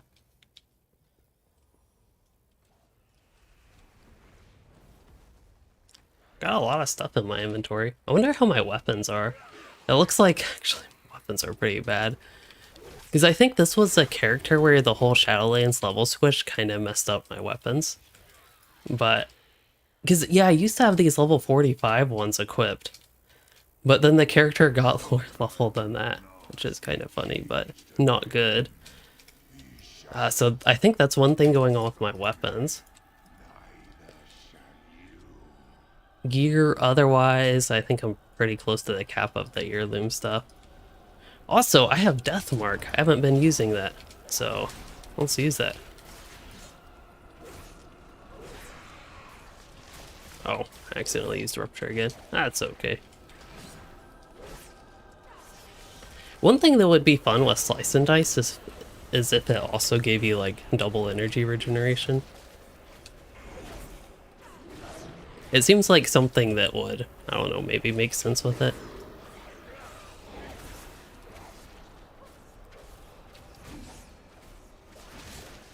I have to like turn my camera way up to see if I'm even behind him.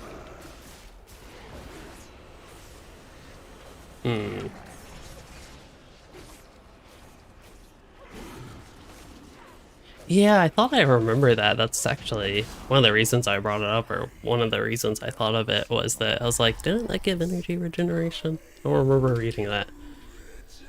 Maybe it's something in the rogue talents, or could be in Assassination. I don't know. But that would be something that would appeal to me if it is. But that was a glass of ice cold milk. Oh, pearl milk tea.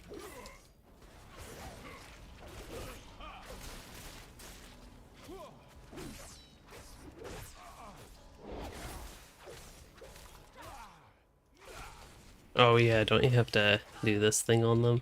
Or next to them?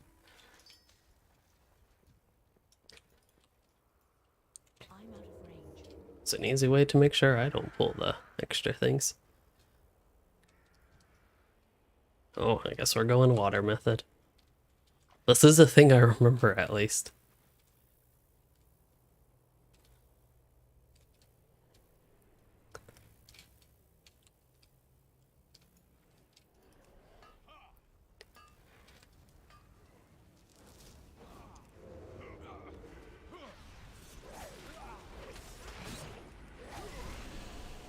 Oh, and with the grow being usable 3 seconds while out of stealth.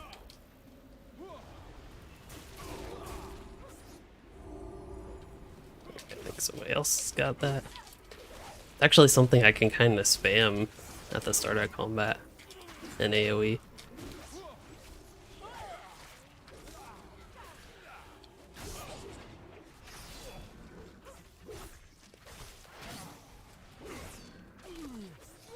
But yeah, I will say, compared to Death Knight, like if I had to compare this to the class I was just playing, I kind of appreciate that there's a lot more going on. Even if the resource management at this point isn't the most exciting to me, I think I am having more fun than both of the Death Knight specs from just the way the class plays. I'm not sure if I should be the one doing that.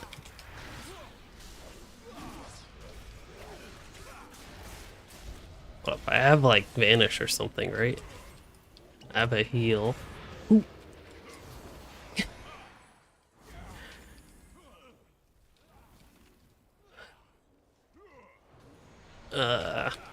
Okay. I don't know. I think we have to use that cleanse thing though. Okay. Oh, we have to kill the hateful essences.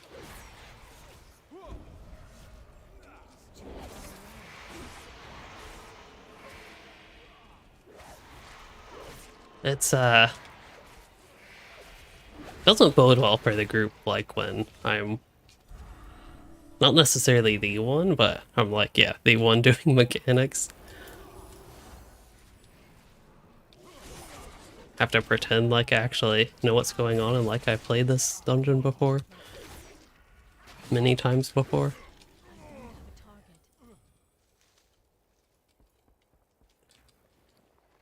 Can't believe I survived. Maybe I did cheat death and I used Vanish and that Cloak of Shadows and somehow stayed vanished.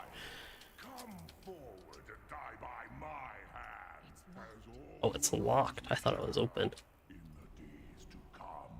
Fine cracked junk box. 7 gold. I will take it. Relics of Uldor. That must have been from Dungeons way back when this character was Wrath. This was also a naturally leveled character. I guess that's like... I say that because it's different in Lotro, where a decent chunk of my characters are Ballard. But yeah, this character was... maybe the better way to phrase it is leveled before the level squish. So I actually progressed through the expansions, and I guess I still have stuff in my inventory from Wrath. Oops. Yeah, I think I put up Slice and Dice. Oh, we do something with these. Kill them? Yeah, I think you kill them. I mean, that would make sense. I don't know why I'm so excited for, like, just thinking of that, but it only makes sense. Because if they... oh yeah, you have to... How do I use an item? Oh no, I forget how to get rid of that thing. I thought something popped up for you. Oh, it's behind my ability bar. That ain't good. How do I move that one? I don't want to play in edit mode here.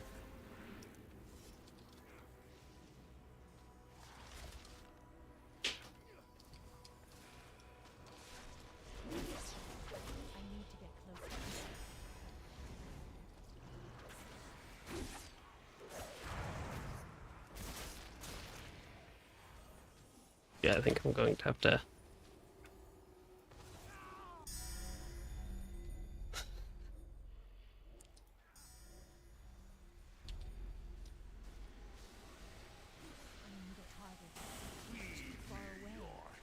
Okay, I'm gonna do that one more time and then just fix it. Yeah,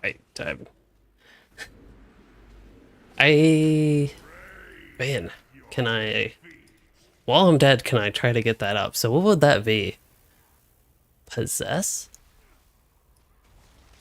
Pretty much any bar that's like encounter bar, like any bar that's hidden behind this should be moved up.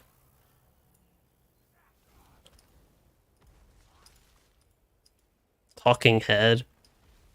I guess that's something I didn't do when I set all this up, is that vehicle exit button. Extra abilities, I don't know if that ever comes into play. A dual tip, boss frame, debuff frame. Oh, probably not helpful that boss frame is there.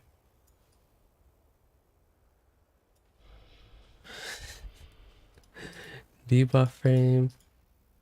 I think debuff frame could be up here more. I don't know. Hey, we did it. Maybe more like they did it while I tried to do an edit mode so I could actually use my ability for the encounter. Wait, where did all this? I thought I moved all this stuff. I don't have to hit save individually, do I? The Shah of hatred has fled my body and the monastery. Okay, can I save? I must thank you, strangers. The shadow Now can I save? are in your debt. Now, there is much work to be done.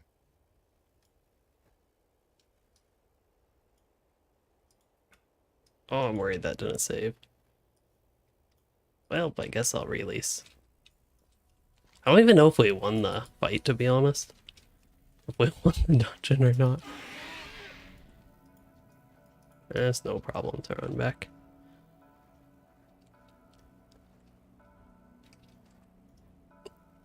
Basically, all the random favorite mounts that I have for that ability are just like the most obnoxious ones that I have. Your Blood Firehawk, what is that from? Oh, Ragnaros.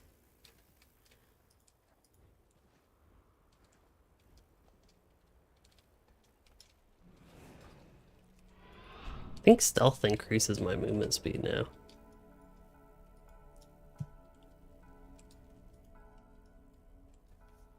I still feel like it's a miracle that we got through that boss fight. It seemed kind of rough for everybody else, but honestly it was a tad bit hard to fully pay attention. Make sure I avoid that group.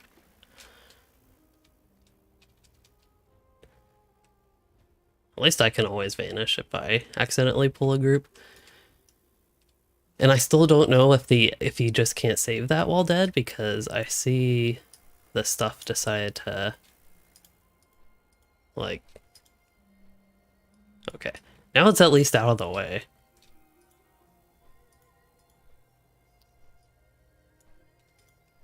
That'll be good enough.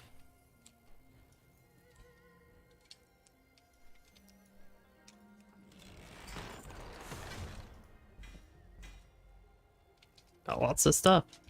That's an upgrade. Warlord Season 3. Did this character get up to Warlords? I was thinking like this character's a Mist of Pandaria. I quested him off a long time ago on this character. I actually forgot that I got up to through WoW and Legion. I totally forgot about that part of this character. Kind of funny. I guess speed, leech, and avoidance. See, the speed sounds fun though. Maybe I'll replace the mastery one with crit. Do I even want that though? What is my mastery? Increases damage done by poison and bleeds. Okay, I'm fine enough with crit. Does haste still increase in energy regeneration? Okay, that's probably my personal favorite stat, even if it's not necessarily the best.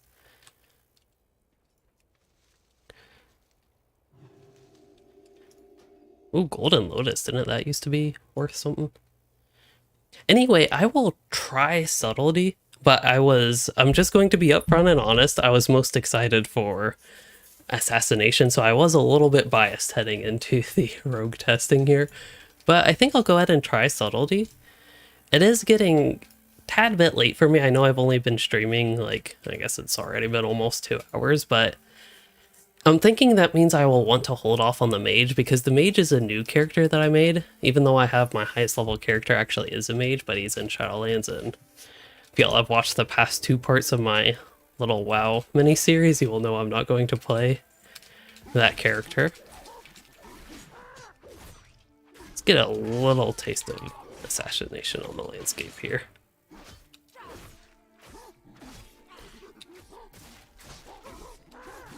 There we go, I basically got a full refund of energy with my leftover bleeds. I actually kind of missed, there used to be an ability, was it called? Disengage would not make sense. But it was kind of, I thought it was a slightly weird named ability that I actually had a little bit of fun on. It was like an offhand strike, but it didn't cost much energy and you could proc it. I liked that part. Ooh, Trillium. Didn't that used to be worth something? Wasn't that like the rare ore? Yeah, you could get black and white Trillium. Artifact completely replaced. It's just kind of funny looking at my old weapons. Oh, it also makes bleeds take faster. Yeah, that definitely sounds nice. Well, these mobs are not aggressive, so I'll just go ahead and take a swap here. I guess at this point I'd get more versatility just so I can have that applied, but let's try Subtlety. Probably not going to do Outlaw. I just don't ever see myself liking that spec. Is Slice and Dice a Subtlety thing? It looks like it is, okay. I'll go to edit mode so things look normal first. Normal for me, at least. And then this already applied a spec, but I'd like to start fresh. I'm guessing improved ambush will want to go all the way down there. Oh, my ability organization looks weird, but it probably makes, or at least made, sense. I don't remember black powder. That looks completely new to me. I'm guessing it's AoE.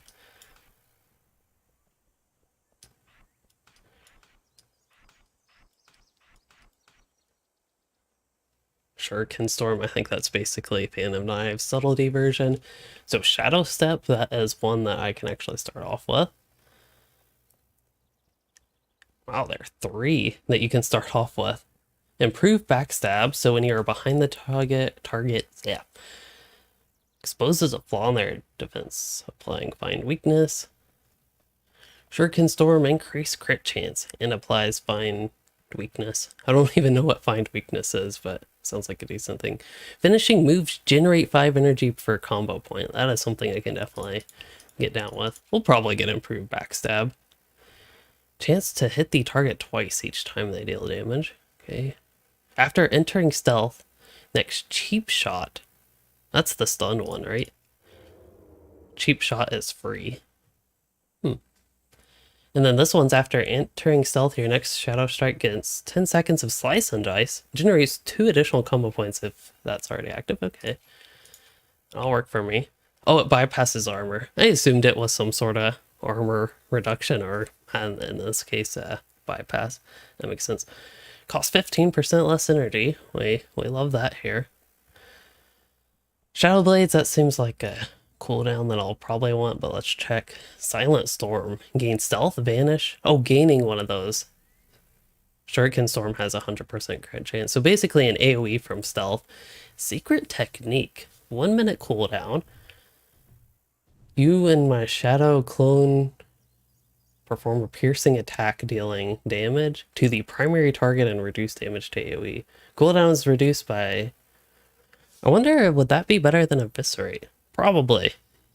You know what? That doesn't sound too bad. So, we'll start here. So, Gloomblade would replace Backstab. It already bypasses armor, and then crits still apply Find Weakness. Does 255 damage. Let's get out of stealth so I can see Backstab. So it does do more damage, and I don't have to worry about being behind the target. That would be the only reason I'd consider Gloomblade. It would be sad to miss such the very iconic ability Backstab, though. Speaking of Backstab, my back is itching. Shadow Technique generates 3 additional energy. What is Shadow Technique? Wait, that's Wait, what is Shadow Technique? Is that a passive that I have?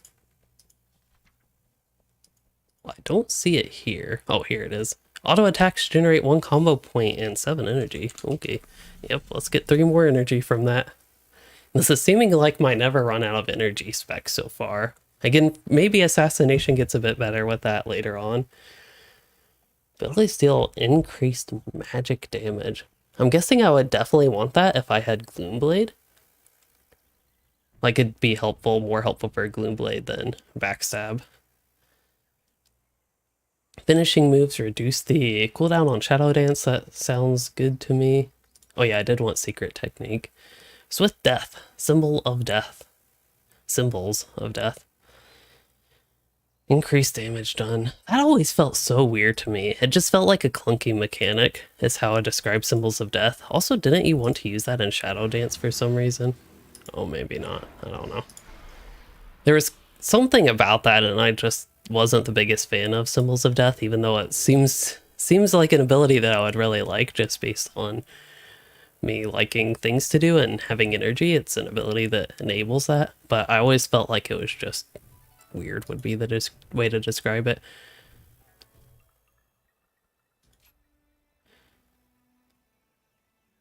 Definitely, Gisselwink, I definitely prefer this talent tree. It just takes a little moment to go through it, but that's part of the excitement for me.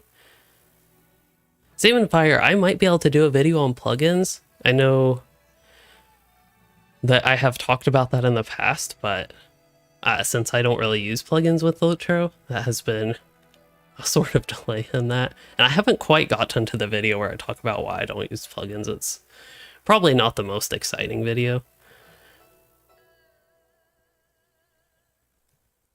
At least I'm not the only one with Symbols of Death, Wes. I guess Shadow Dance more duration sounds good enough. I mean, reduced cooldown on that is good. Vanish has 1 additional charge. That's actually very interesting. Focus intently, then release a Shuriken Storm every second for the next 4 seconds. That sounds funny. Not funny in like a just bad way.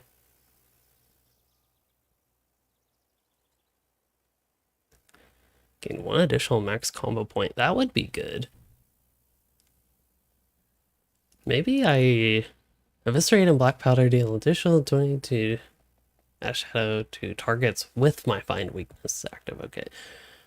But this one,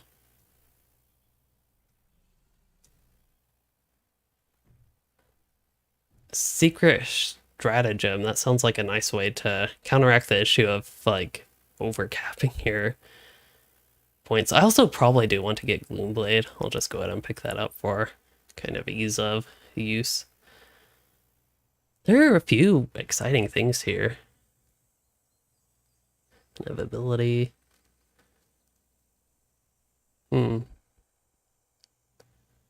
With only 1 point, it's kind of hard to pick just one thing here.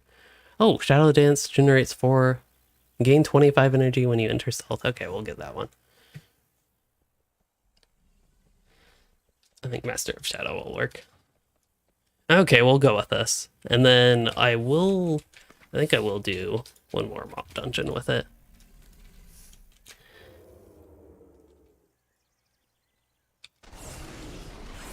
I forgot you could use your stealth abilities for a little bit outside of stealth.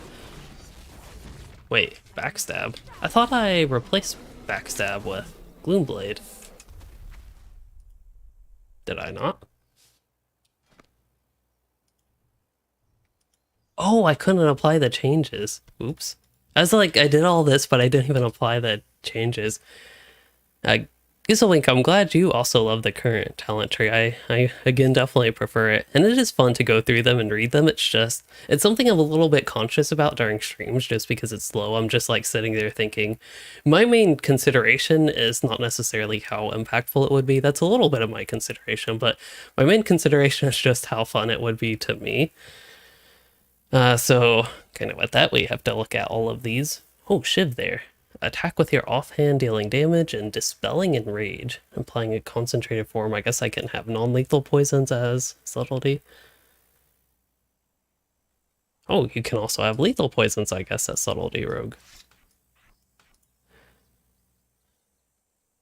I think my only non-lethal is crippling, though.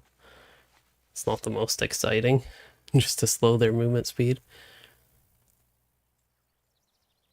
Guessing damage-wise, that would not really be worth it for subtlety. Oh no, this is bad. Okay, this is gonna be so bad, but I should not do this. Glad you find it relaxing for me to go over the talents. That is actually a good thing. But, oh wait. Did it reset everything? Oh, it reset everything. Oh no.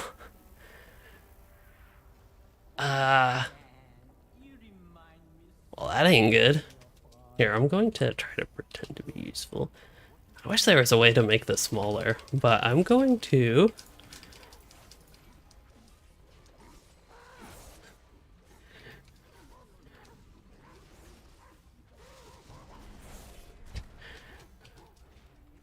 Please don't mind my newbiness right now.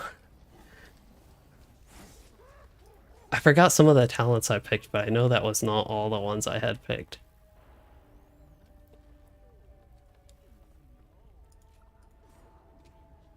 Was that about what I had? Oh no, I did have... that's not what I had.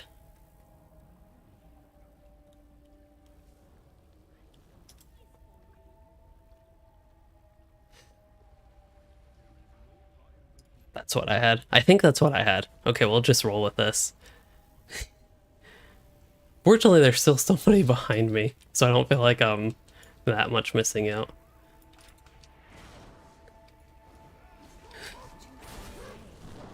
That was a very quick dungeon queue, and I forgot I didn't do the whole rogue points thing. But I think we're here and safe now.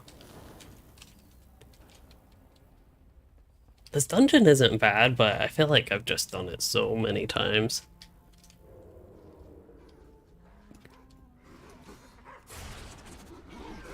Okay, that was actually kind of neat.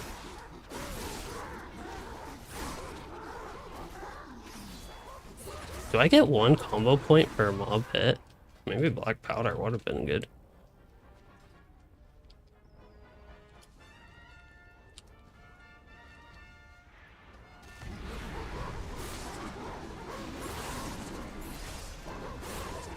This is almost like the Fury Warrior of Rogue.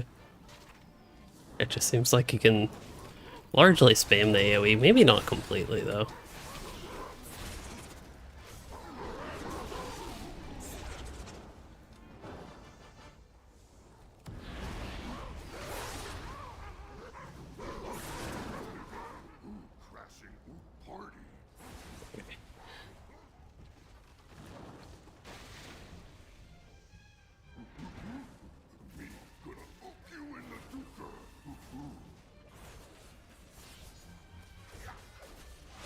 Oh, I guess pickpocket is okay, but I don't really need that. Okay, so I think it still might be worth using Eviscerate even in stealth. That was something I was just curious about.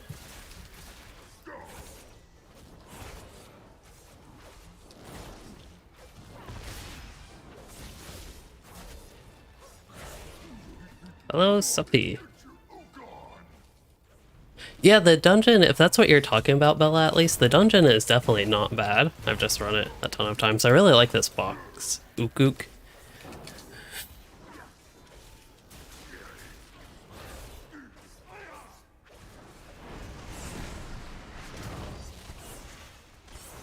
So it seems like 2 Shadow Strikes and then 1 Eviscerate. Oh, there's Find Weakness.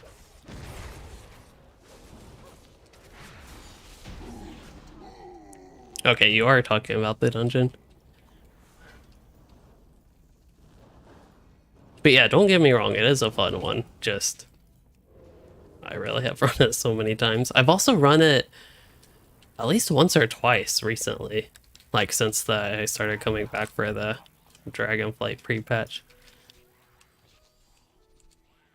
I think generally you just, like, hammer these guys away. Yeah, Complexity of Rogue, it's a nice change of pace from at least how my Death Knight was.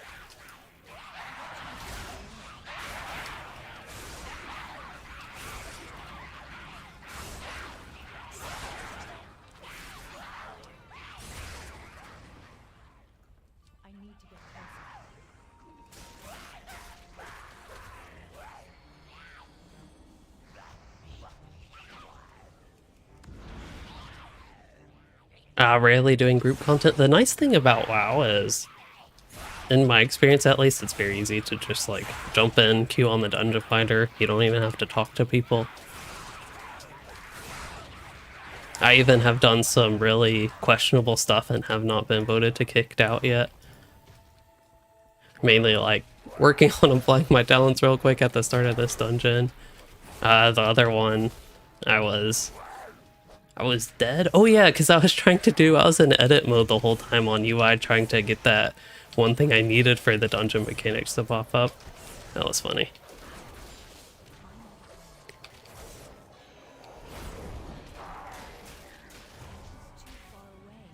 That ain't ideal. Oh, the warrior was stuck outside? Oops. Wasn't I just grouped with Rayleigh? Or no, he was the one that was early in the beginning. Tom, you were wondering how my adventures in WoW are going today. They're going pretty well. 2 classes I haven't played all that much. They're like generally based on class fantasy, I guess, the ones that I would immediately jump to. But Death Knight wasn't necessarily bad. It was just kind of a little bit of basic. I also did play a slightly lower level character, I will say. This was not optimal, but we'll roll with it. Oh yeah, I forget if I use Shadow Strike in stealth, it gives me Slice and Dice. I totally forgot about that. Oh, now it's doing damage.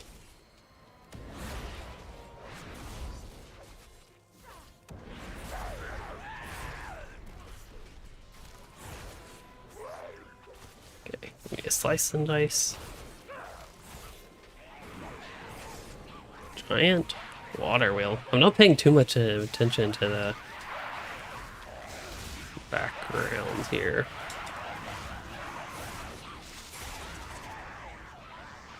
Oh, not the most convenient time to be stunned.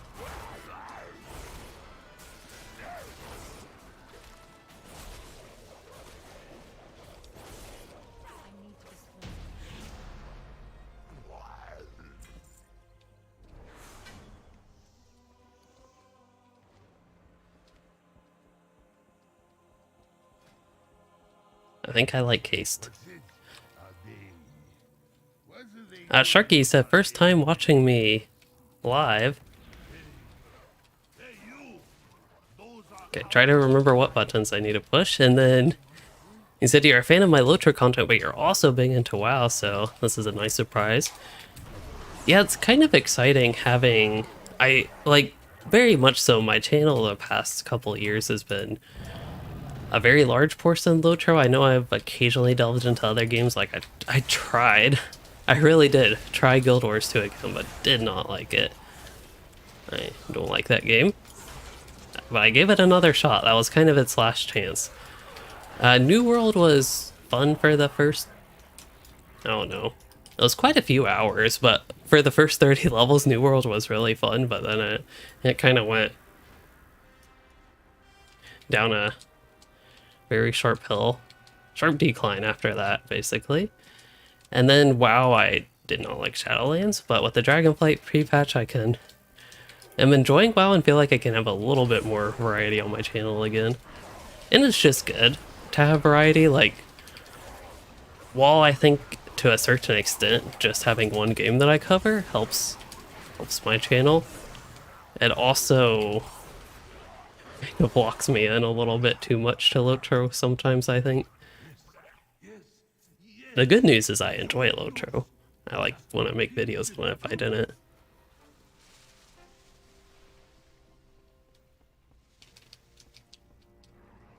Oh, guess we're not doing that.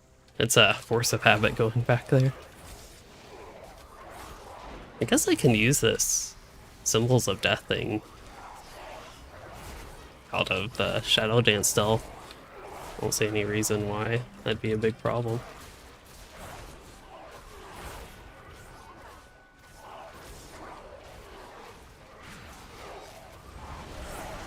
Yeah, because I think I have this issue of running out of energy if I don't use it in stealth, though. So it definitely seems better to line those two up. Yeah, there's still just something odd about the way that, like, there are a lot of things from Subtlety that used to be in the spec that I guess I kind of miss. Even if I never played it that much, there's still things that I miss from the old versions of it. Oh, maybe? Yeah, oh well. I guess I'll go here to help. We tried to do LOS. The monk decided spin to win. I'm not saying it's a bad strategy. But yeah, the whole Shadow Strike, I preferred ambush. Even though I'm the one that picked the talent, I like backstab. I think there was ability, maybe it wasn't whatever I called exsanguinate, but maybe it was like hemorrhage, where you just stack a bleed. In Subtlety, wasn't that a thing? Just things like that that I just feel like I can't get the most excited about. You know what? I'm actually using that in bad order. Also, if I activate Symbols of Death before stealth, I should use it when I'm low on energy.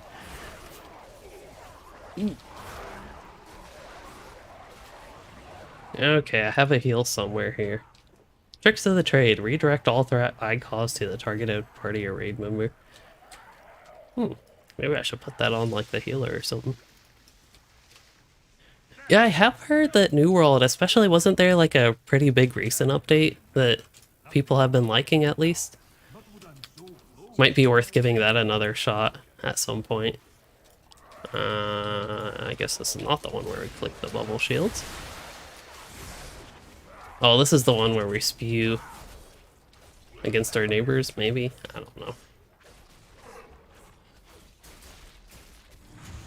But yeah, this dungeon, the first time in it at least, it was definitely a pretty good experience. Oh, you gotta jump on those, that's right. I think you also get stunned or, like, silenced.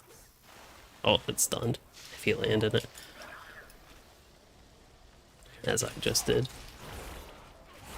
Brimstone Stands, yes, that was the one. Oh, includes new early level experience. See, the thing is, I actually remember seeing that, but the thing that was weird to me is I actually liked 1 to 30, 30 to 35 that was kind of the midpoint, and then it was like when I got level 35, I just started having a whole lot less fun in the game.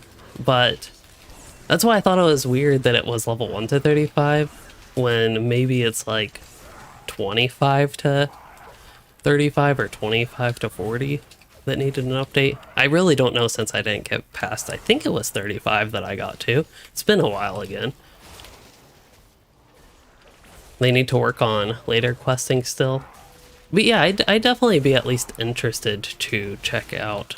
I'm pressing the most random abilities, but I'd be interested to check out New World again at some point, because I really did, like, I actually did have a lot of fun level 1 to 20. That was the peak of the game, 1 to 20. I think there was starting to get a little bit of a drop off in the higher 20s, just because I think at that point crafting felt like a very, very big grind if I wanted to keep that up. Well, I think this is an upgrade. I also think I can finally equip my good weapons that I used to actually have equipped. Haste over crit, definitely. Which is kind of odd that a green weapon of lower item level is better than a blue weapon of higher item level, but I'll take it. Don't want a sword, that's all I know with that. But yeah, that was kind of okay. Yeah, I'm guessing they had some sort of statistics, feedback, whatever, telling them that they should focus on 1 to 35. Which 1 to 35 does technically include the 25 to 35, so there's a decent chance that period where I think it started to have a little bit of a drop off for me could be quite a bit improved. I also wonder, this character has Legion. Like, if I have Legion Herbalism, does that, like, I can obviously gather these Mists of Pandaria things, but what does that mean for my mop herbalism? Does it mean anything for it? Because that's clearly where this character's, like, time walking stuff is, and not time walking, chromie time stuff is, and the such. Okay. I think I've been talking so much, I'm giving myself a headache.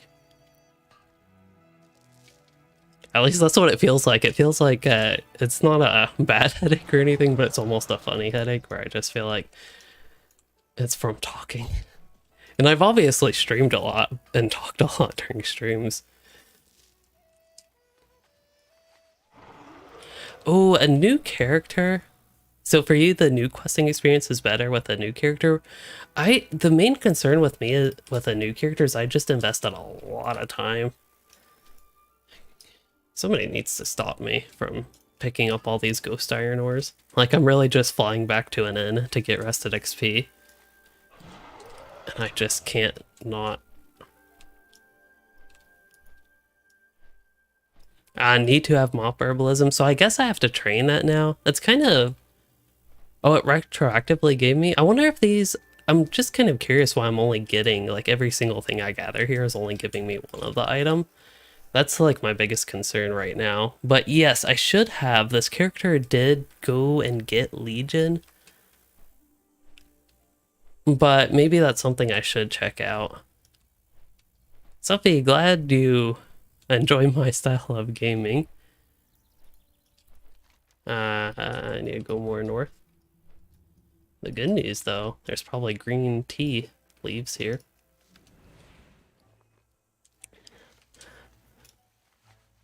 One of the things I really liked about Mop was actually the pandas that always said, slow down. It just makes me think, it seems like the general WoW community is just like very much so fast moving. Like we could see that in the dungeons even. May your days bring you joy. I don't know how much I'll do that. But it's, yeah, it's just kind of a interesting thing that they had. Oh, they're revamping crafting again in Dragonflight? I actually did not know that. I used to, well, back when I played during Legion, especially, yeah, I'd say a little bit before Legion, I was more familiar with it as well. I liked mop crafting. Well, I should say mop gathering. I like gathering in Pandaria, is a better way to phrase that. And then I think in Legion is when I started to really use crafting more for gold making. Legion was the expansion when I probably made the most gold. Out of like my gold making adventures, that is.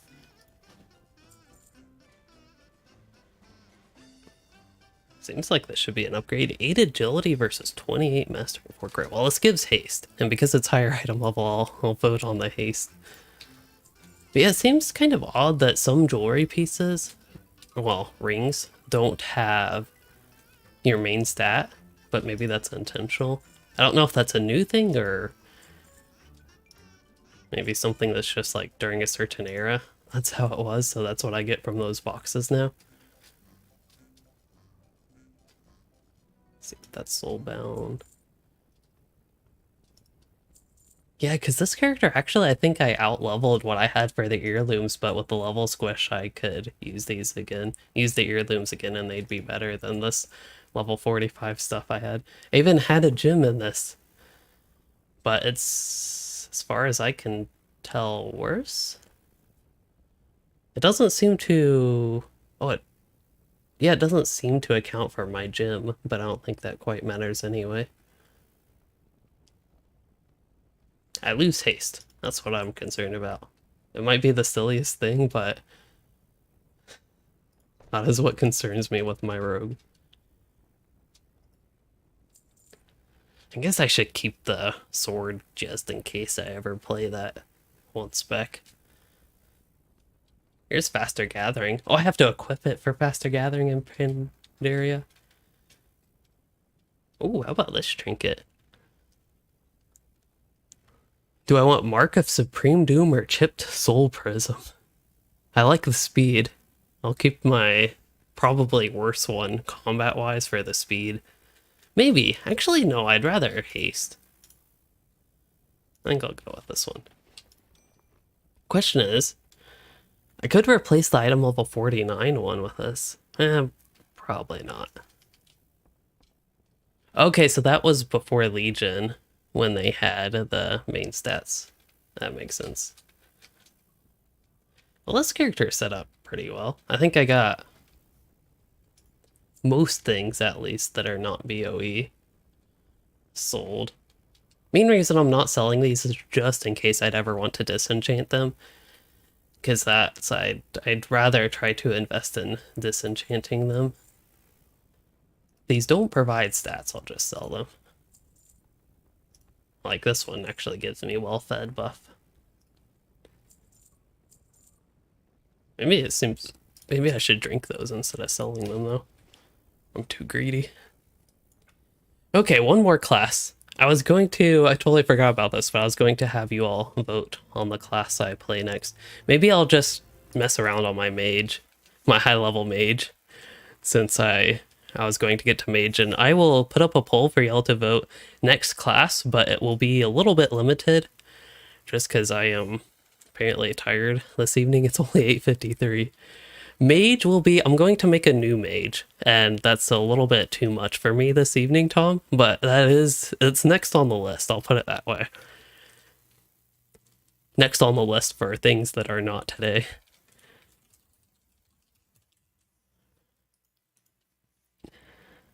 So I will do Druid Boomkin, and I will put Monk in.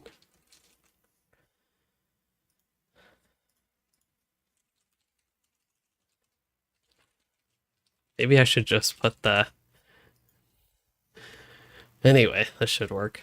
What other one? Maybe Hunter would be good to save for another day as well. Where is my Hunter? Oh, there's my Hunter at the bottom. And then maybe I'll do Demon Hunter or whatever their DPS spec is called. There we go, I gave you all 4 choices. Hopefully that's not too many. Yes, human model feels whack. I hate the way humans look. At least male humans. I don't know if I ever play female humans, because then I'd just like make a night elf or Draenei to look different. So that's one reason. One of the reasons most of my characters are not male, even though I would prefer them to be male. I'm not the biggest fan of Night Elf male, but that's what my new mage is going to be. I'm going to try that. So it's something that really conflicts me, and I know I've ranted about it before, but it's so hard for me to... It's so hard for me to like this character. He's like the first real character I had, but it's so hard for me to like him. I totally changed up his hair, but I still, he even walks so weird. And maybe it's partially this robe, but it's like he's got, what was it, Popeye, the one that had those massive forearms when he ate the spinach? Drink the spinach? I thought he drank spinach out of a can or something. Anyway, it's like, I just don't like them. And I like to play characters that are a bit more representative of me, also known as male characters, but then this is also true for the Horde side for the most part. Maybe Blood Elf. I think Blood Elf would be the one of the few. Tauren, it'd be a little bit extreme cases, but I could play Tauren. But there are just so few races that I actually like the look of. And I also typically prefer to play something that's not human just because that's like different. Anniversary, is it WoW's anniversary? I don't even know what time of year WoW was released, but okay. That gives me increased XP gain. I guess I could have gotten that for the other characters.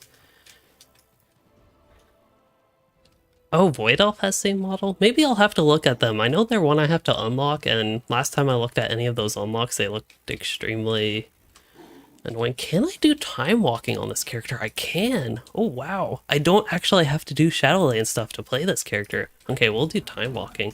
This character I did cheat a little bit, and I already built his talents. I think we... Oh yeah, that was... Firefall's a really funny one, but Pyromaniac is more fun.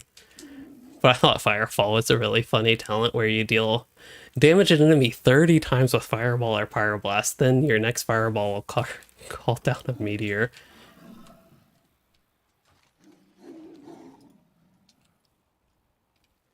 Oh, just completing a quest line now? I will have to look into that. I don't know, so I did say Blood Elf, but I have not actually looked into much detail. I don't know how different they are than Night Elf. Because Night Elf is kind of iffy for me, I will admit. But maybe I'll look into that Void Elf quest line. Cattail. Right in my face.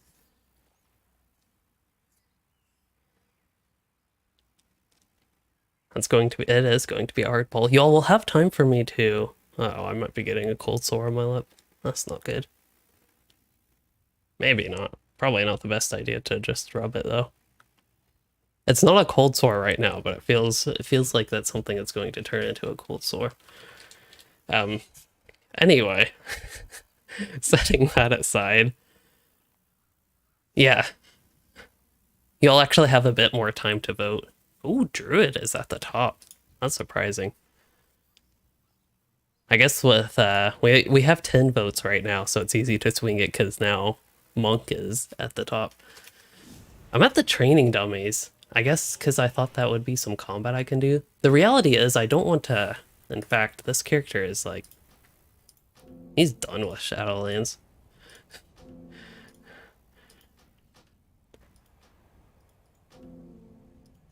Okay, can I delete that from my quest log as well? I guess not.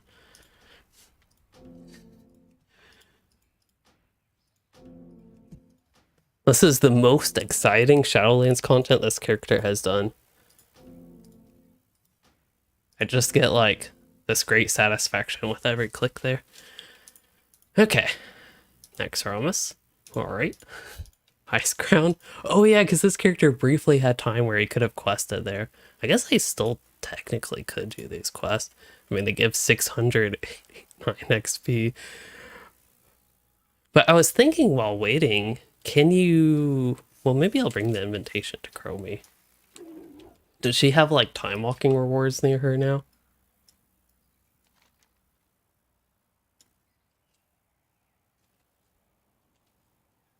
Oh, I have to go to the Caverns of Time? Uh-oh. Well, I guess according to the quest tracker... Is that really where time walking goes? Caverns of Time? Chromie time, I believe, from what I've heard, at least is November 15th is when you can go all the way to 60 now, and that is when I will play a character like this. And my high-level shaman, who's level 50 something, even though my other shaman's like level 40 with how fast you level now. I'm out of range. So, yeah, and wait. Where's Blink? Oh, that's weird. I'm so used to that being on the period keybind. Uh-oh. That's just something, it's the weirdest keybind, but that's just something I've always had set as blink on, period. Maybe I need to make another keybind and duplicate it. I don't think it should be period, but it's just like, I'm just used to it. To the master's lair. Oh. Easy transport?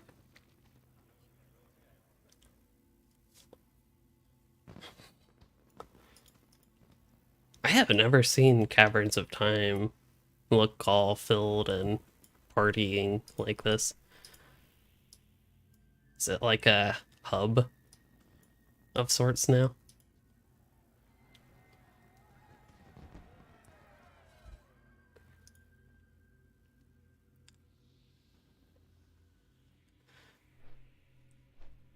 It is kind of unfortunate that the WoW chroma time to 60 shift is the same day. That's a lot of portals. But it's the same day. Oh, world boss outside that's guaranteed mount. Maybe I should have done that first.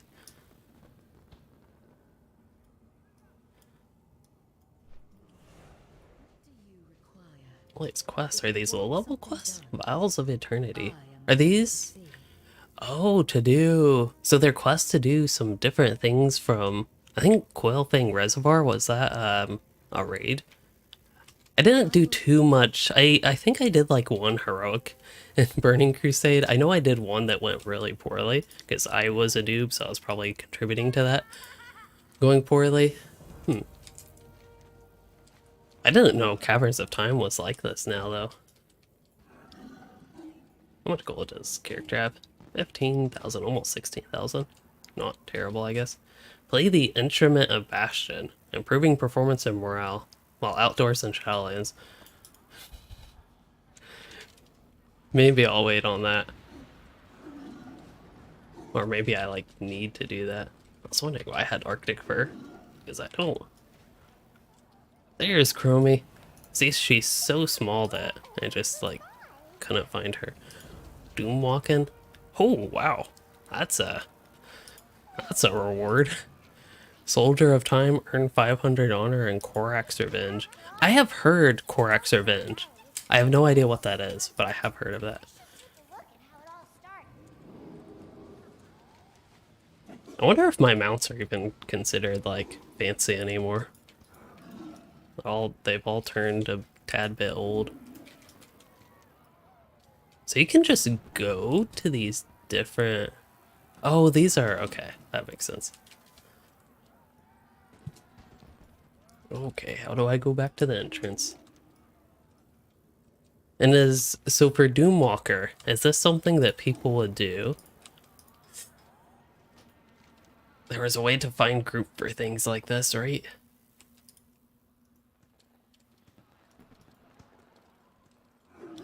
Maybe not. I thought there used to be something you'd queue up for things like this. Because I'm guessing that's not a solo fight. But maybe it is.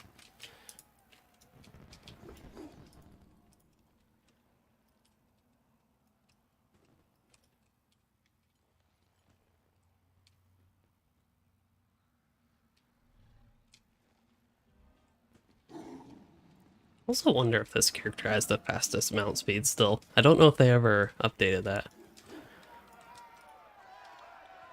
Oh, to Stormwind? I'm guessing that's Ogremore? Looks like it.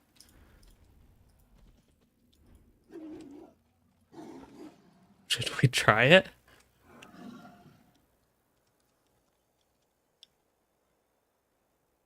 Yeah, based on him having 100... Wait, that's not right. 1.6 million health and my abilities doing not much. I don't think that's going to be a thing. Is it also supposed to look like the Foe Reaper?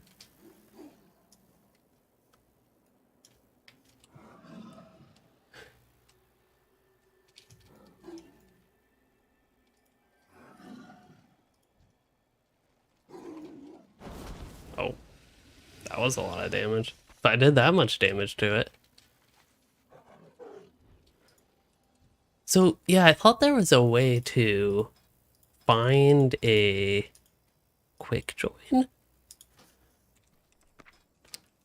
Oh, well. Well, I see this. I do have a bunch of abilities here. Do I? I don't even think I have remove curse. 601 frost damage. That actually seems like not bad damage.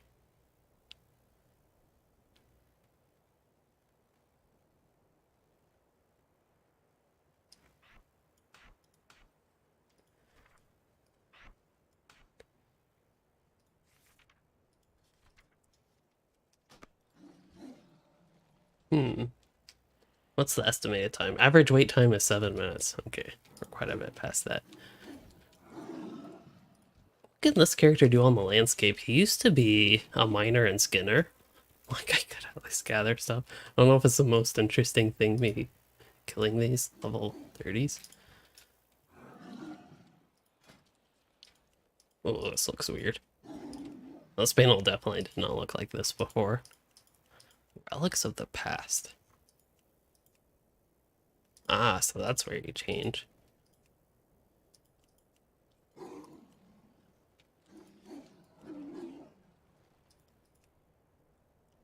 So I don't even have Shadowlands tailoring.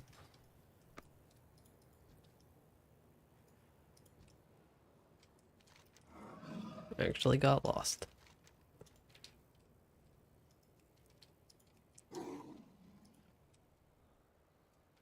Oh, Quark's Revenge, is that like a battleground that you can just queue up for? Quick match, Quark's Revenge, there it is. Maybe that's something I could look into as well on the future for this character, or my high level characters. Again, anything to avoid Shadowlands content, but the problem is then I'm just like sitting here waiting.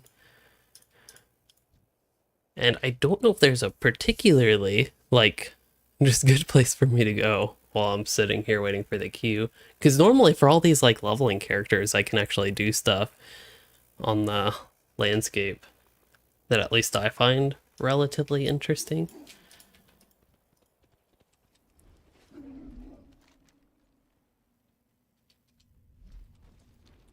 I was going to see Time Walking Rewards vendor.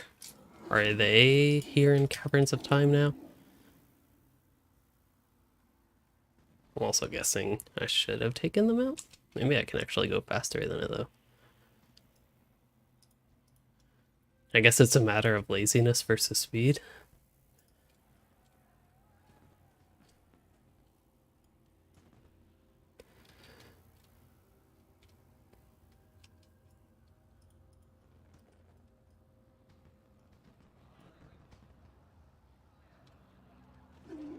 Does that just take me to that place? Oh, Timeless Isle in Pandaria.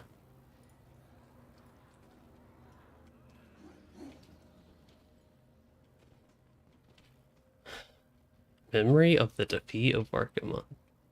Warlords of Drakenor, Siege of Orgrimmar. Oh, let's click this. I have a feeling it's going to take me... Wait, is it just a cinematic? I thought maybe it was going to take me to a raid. Hello, Meat Man.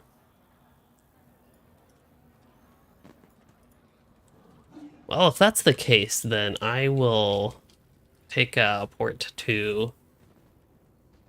If I remember how to go there. Veil of Eternal Blossoms, I think that's the one. On Timeless Isle in Pandaria. It'll just give me something to check out. For all I know, I also have time walking stuff to spend. If I can remember the button to bring up that. Could also look at my achievements. I have no idea what's going on with my achievements on this character.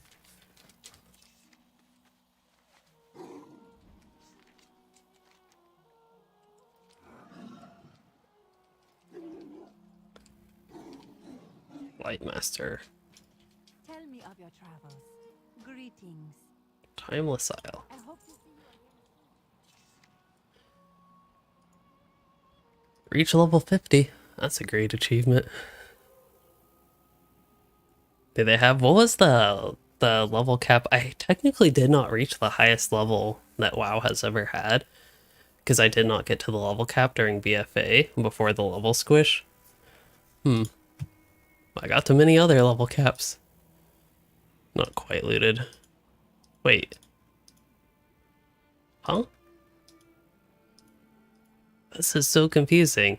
So I have got my mind on money, loot 50,000 gold, 24,000 out of that, and then loot 200,000 gold. I've looted 150,000. Are these like split into parts or something? Like, how do I have 150,000 looted but not 50,000? I guess that's what I'm wondering.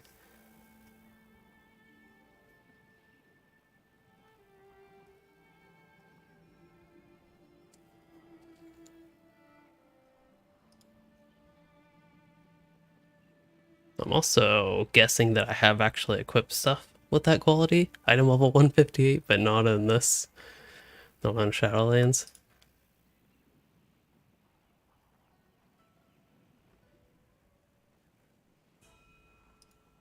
I feel like there's no way that I have not looted. I've even looted 25,000 gold, yet I haven't looted 50,000 gold. It's kind of weird. Feats of strength. I guess I did some of these. Promotions. Oh, cross game.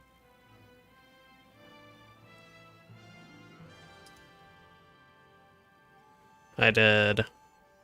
Here we can see the anniversaries that I did. 4th anniversary. That must have been a long time ago. So I did 4th, 5th, missing 6th, 7th, 8th, and 9th.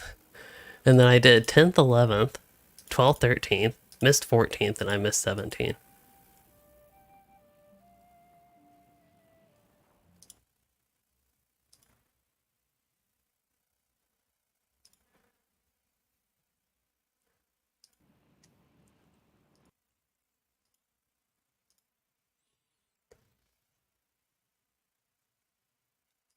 And then for raids, it looks like I have 2 of these. Defeat Archimonde on normal before release of patch 7.0. And on heroic difficulty. Wasn't that the Legion boss? I honestly don't even remember defeating him on normal or heroic. So that's pretty neat. Or not Legion, was that Warlords of Draenor maybe? Anything else on there? Legacy.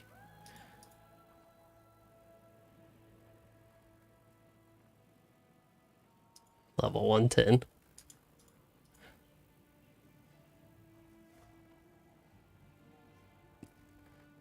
Final raid boss and warlords. I'm surprised I actually did heroic on that.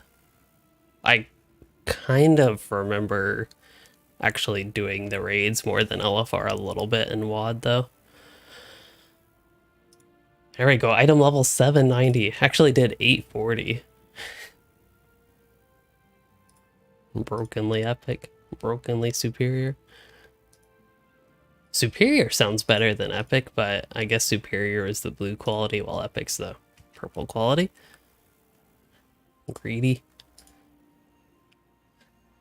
Needy. Knuckle sandwich. Oh, did I never get that? It looks like it's acted like I achieved it. I got to 225.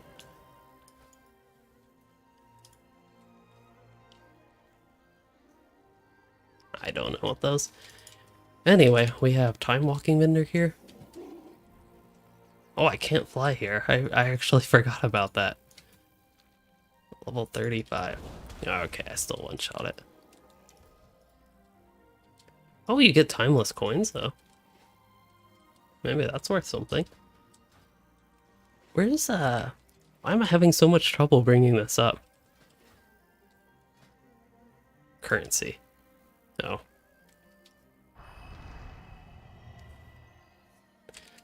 I forgot the point of those shrines. But timeless coins, that's what I was going to look at. Oh, I think that's just a timeless isle thing. Oil. I have 2,270 oils.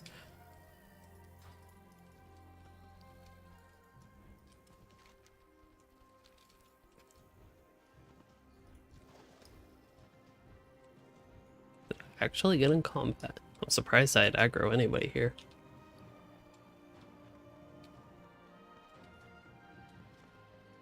There is a cat above my head right there, I think.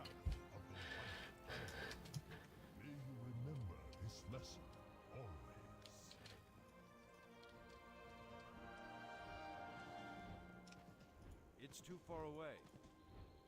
Surprised nobody else is here, but maybe that's normal.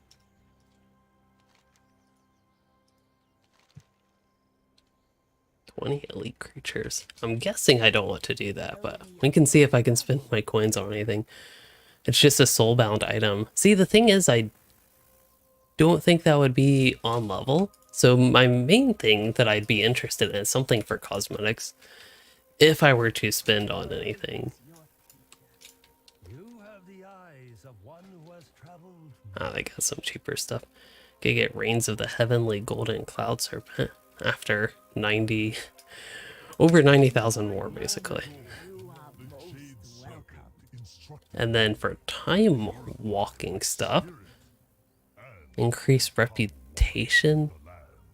Oh, so you can actually increase your rep of Mists of Pandaria because it's mop time walking. That's kind of neat. Jade Cat, I have no idea what the point of these things are. Actually, I kind of remember, aren't they somewhat crafting related or something with, yeah, it says people value 4 winds might like that. I forget exactly. And then here I can get gear, which is honestly better. Wow, that is 46 item levels better than I have. It only costs 35 time walking points. Time warp badges, that's what they're called. Wow, some of these are significantly better. That's like a double jump on some of these. Upgrade an earloom. That costs a lot though.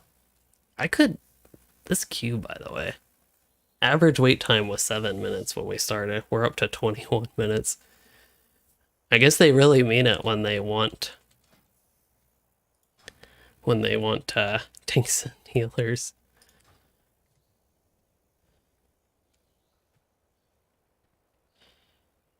Man, that would be a huge upgrade on some of these.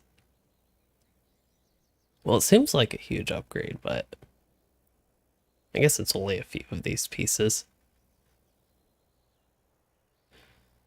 Yeah, and if I had something to do, I honestly don't even mind 20-minute queues normally, but that's when I have something to do, like quest or something while waiting. But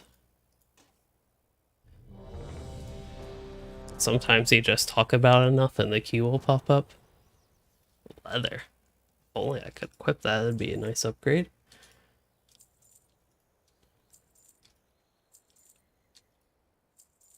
Oh, well, this looks fancy. Fist weapon. But, ooh, that kind of looks neat.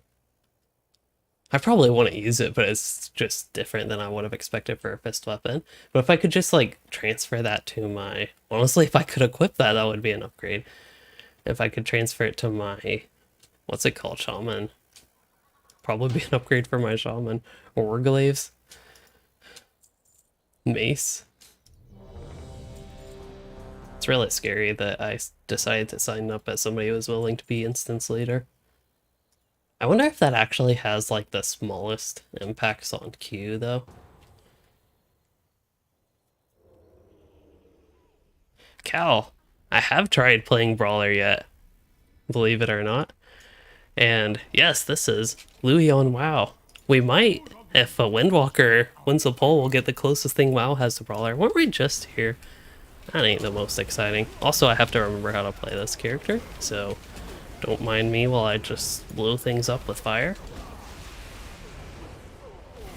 That seems like reasonably appropriate for Fire Mage, I will say.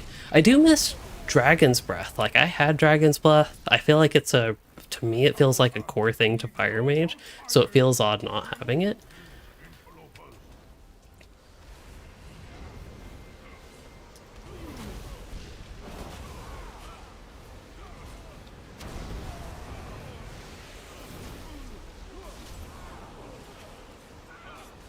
I'm guessing there's not much of a point of me using Arcane Explosion as a fire mage here. I haven't delved that far into like looking at some of those specifics with AoEs yet. I gotta admit, this bit of combat here is quite fun, but I miss Dragon's Breath. Like, I know I need just one more mage talent for it, but it just feels like something that like I shouldn't even have I shouldn't have lost it basically. But otherwise, I will say initial impressions are quite positive for this guy. I haven't even given my group the buff thingy. Okay, so if I remember correctly, Combustion gives me like guaranteed crits or something like that, so I can just keep spamming Pyroblast for the most part if I do it right at least.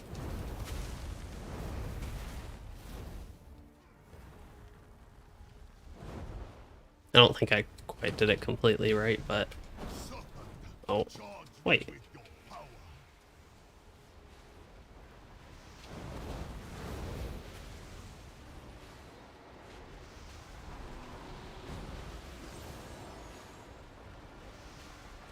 I've not tried Shadow Priest yet. That is one that's been a little bit iffy to me in the past as well. Their energy is strong.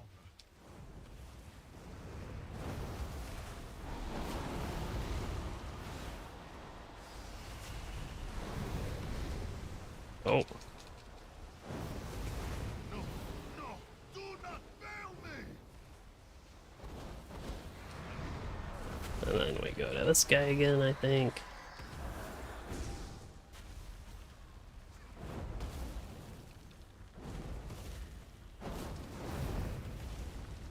I think I remember groups dragging him like that before, maybe. Or maybe it's my brain playing tricks on me. Oh, got me some time warp badges at least.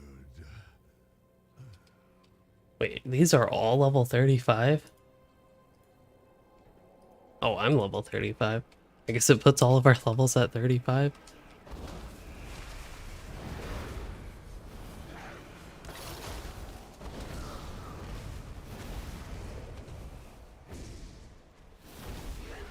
Combat's more engaging than it was when I was here on my rogue, just because things are...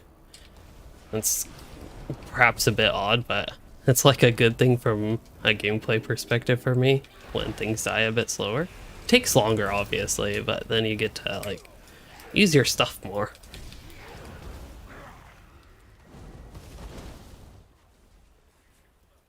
Wait, I have loot.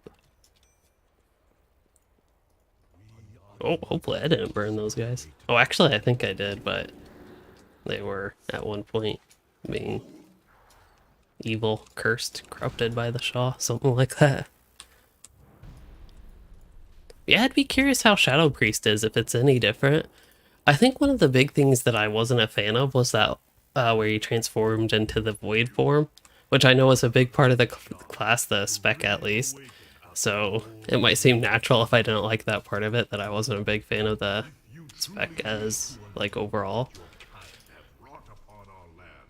You must first prove yourself here in our school. First, you will face our initiates.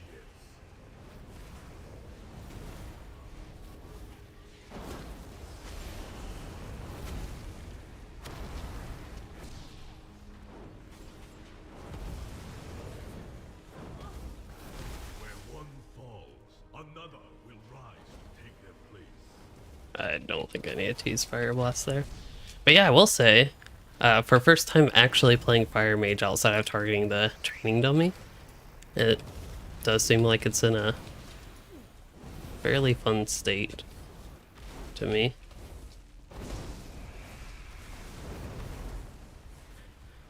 As far as looking, because this is my highest level character, he's actually the one that can maybe actually dive down a little bit more. You have much to learn if you wish to defend Oh wow, Thermia. That sounds crazy. 5 seconds of guaranteed hot streaks, basically. face two of my most Reducing cooldown on Combustion, that's another talent that has interest to me.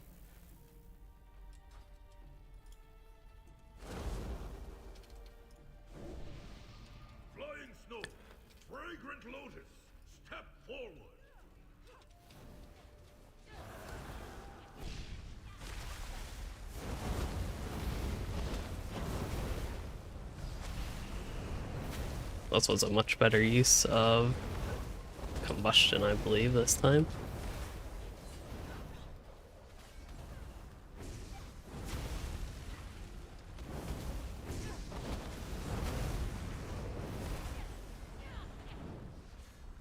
And Fire Mage has typically been my favorite. I have also, it's a struggle I have kind of similar with Shaman and some of the other classes where I like multiple specs, but then I just have one that I tend to prefer over the others. I'd say historically Arcane has been my least favorite mage spec, but I do like Frost.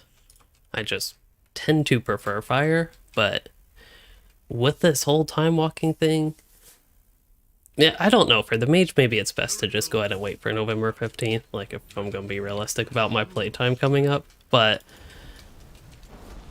that will be something else for me to try, basically, when we get to that point.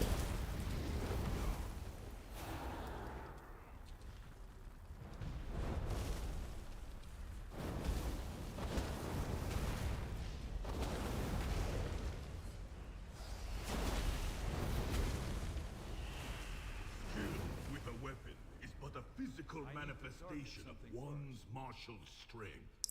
Let me show you what spiritual power is. I need a target.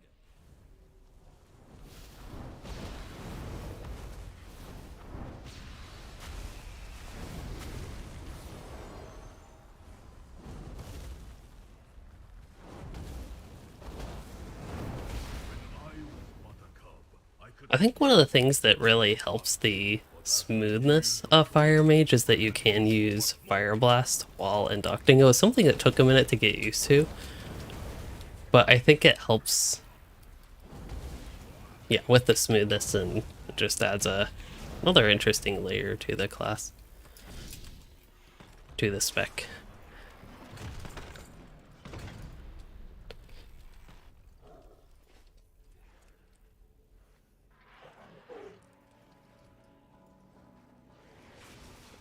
Let's see.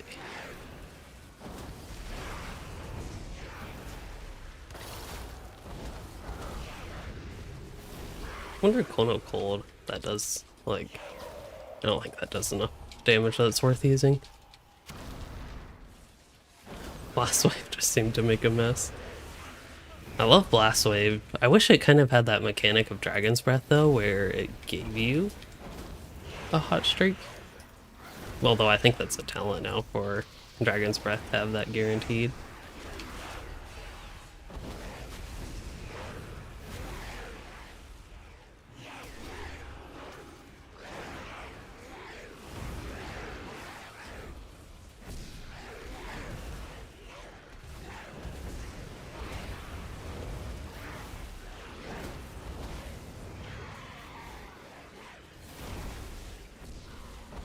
Oops.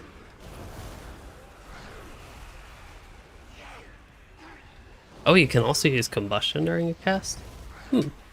It's something that has a 2-minute cooldown. Eventually I think I'll get a talent to perhaps be able to reduce that. Looking forward to the Evoker class. It's something I have not even thought about. I honestly don't even know too much what it looks like, but I think any new class is exciting, especially one that's not Demon Hunter. That class just never appealed to me from the beginning.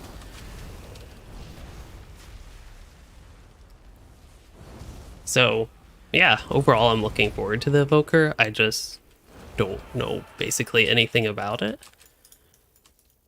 It sounds like something based on the name, and I think it's like kind of a dragonkin. A dragonkin? I think that's what it is, right? It's a mixed class race specific combo. Kind of like what the Beorning would be in Lotro. But it sounds like something that would use fire, basically. Like, I imagine a Scorch type spell being one of its main spells. I don't know why that's what I picture, but like just the name of Ochre and me knowing it's a Dragonkin, I picture it using Scorch. I have no idea if that's accurate, though.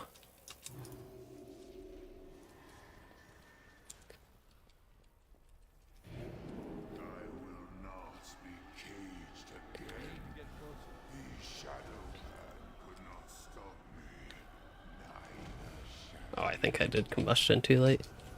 Maybe not.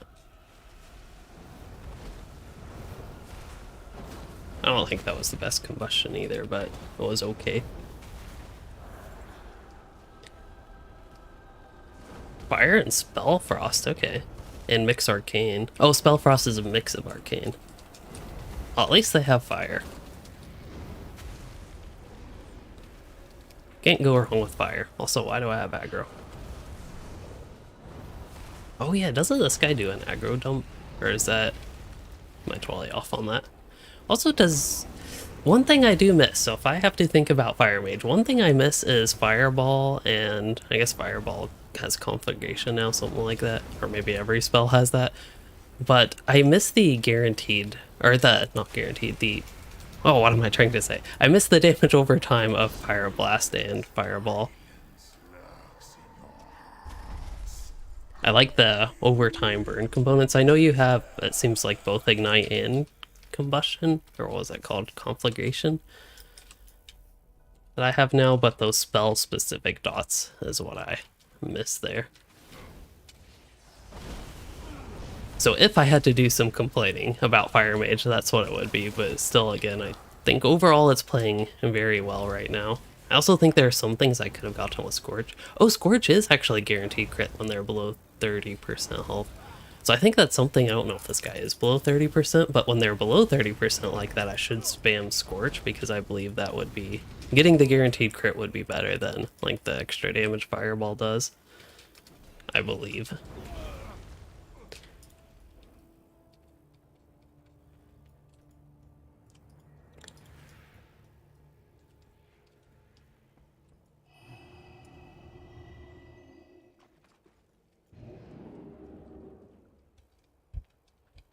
This time I don't have the rogue stealth to rely on, so I have to pay a little bit more attention. We'll see if these people know the mechanics a little bit better, or if I have to do it again. I wasn't doing it for the entire time last time, it was just that one pull. Even if it's not necessarily the most useful, I really liked. Wrong button. Just really like Blast Wave. That's why I wish it was more useful, like, damage-wise, because it's fun. Oh, it also does more direct damage than Fireball. I didn't even pay attention to that part, just the guaranteed crit.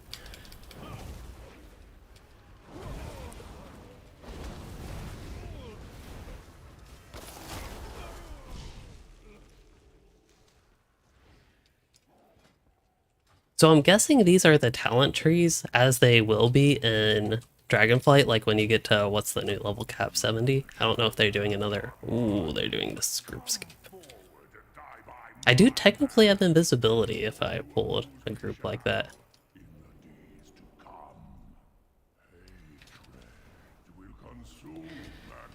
Okay, this time... Oh, I don't know if this character has his bar set up, because I have to do like the... Oh, I didn't apply that to the layout. Okay, there's a chance that I'll have to go in edit mode for this run as well. Hopefully not, but there is a chance. Just as a warning. Oh, don't I have like this thing too? Time warp? I mean, that seems like a time walking thing. We get time warp badges.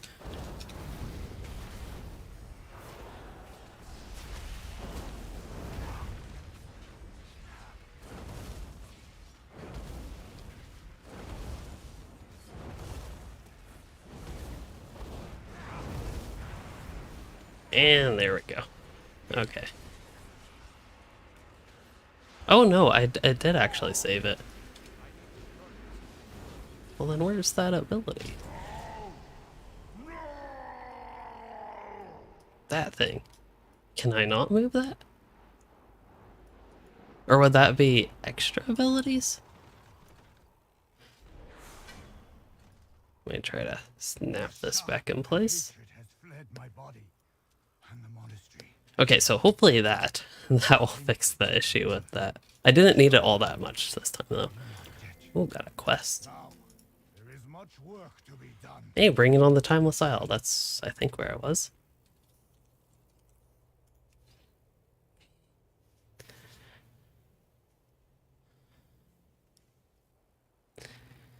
Okay. That queue was a lot longer than I expected. So... Welcome, I think Boomkin will be a good one for me to test. Also, based on that, I don't feel too worried about making sure I get myself gear, even though I don't think I looted anything. Anyway, Fire Mage pretty fun, so that's good. I was going to actually not play this character at all and just level a new mage, but that'll be for later. Do I want to worry about rested XP? Yeah, I'm a mage, I can travel anywhere.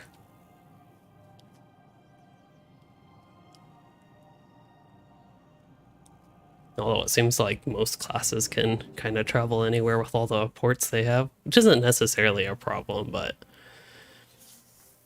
that's my impression at least, that most classes can do a bit of traveling with those.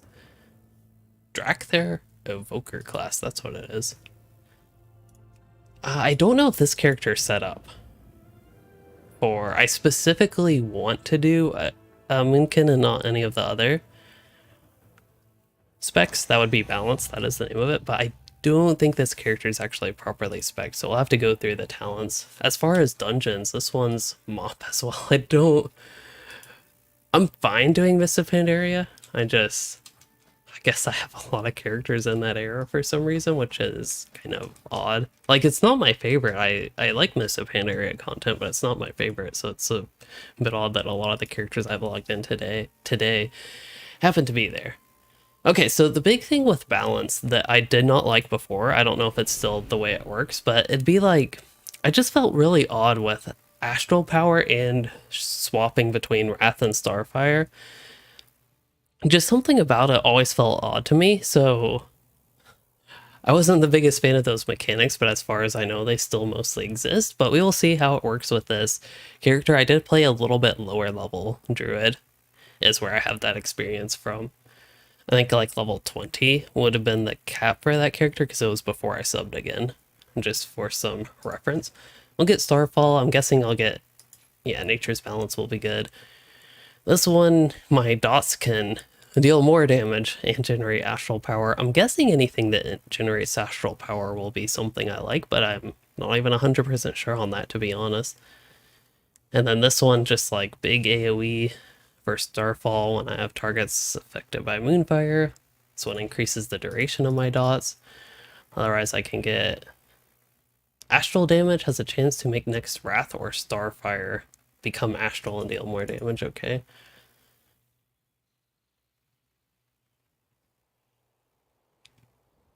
I think I would want that. I don't know. Force of Nature generates 20 Astral Power. Oh, taunts and attacks in the targeted area. That seems like something I would want. Well, it's a way to get... Let's see, do I want Light of the Sun? I don't necessarily want that, so I don't care too much about Solar Beam. I know it'd be useful, but I prefer damage. I think Stellar Flare, another dot, when within induction, doesn't sound bad to me. So what I'm wondering, Solar Eclipse increases the damage of Wrath, Lunar Eclipse increases crit chance of Starfire. I think I'm good with getting that and then Stellar Flare to start off at least. Moonfire deals damage and hits another, so it doesn't hit every other. I think Sunfire, that's the one that does that. Yeah, and all enemies within whatever. And then Celestial Alignment. Oh, both Eclipses and Haste for 20 seconds, so it's just a big cooldown. Okay, Moonfire basically boosts my dots during the eclipses. So I would have to get Lunar Shrapnel, which isn't a bad talent by any means, but I would have to get that to get either Battle of the Stars, which reduces the cost. So using one of them reduces the cost of the next one and their damage, but then that stacks up to 2 times. And then Star Surge can make Starfall free. Starfall can make Star Surge free. That actually sounds quite interesting to me. So I think I will go that route. Then Wild Mushroom. That is one that has 3 charges, but you grow a mushroom and after 1 second it just does a bunch of AoE damage and generates Astral Power based on target sit. Okay.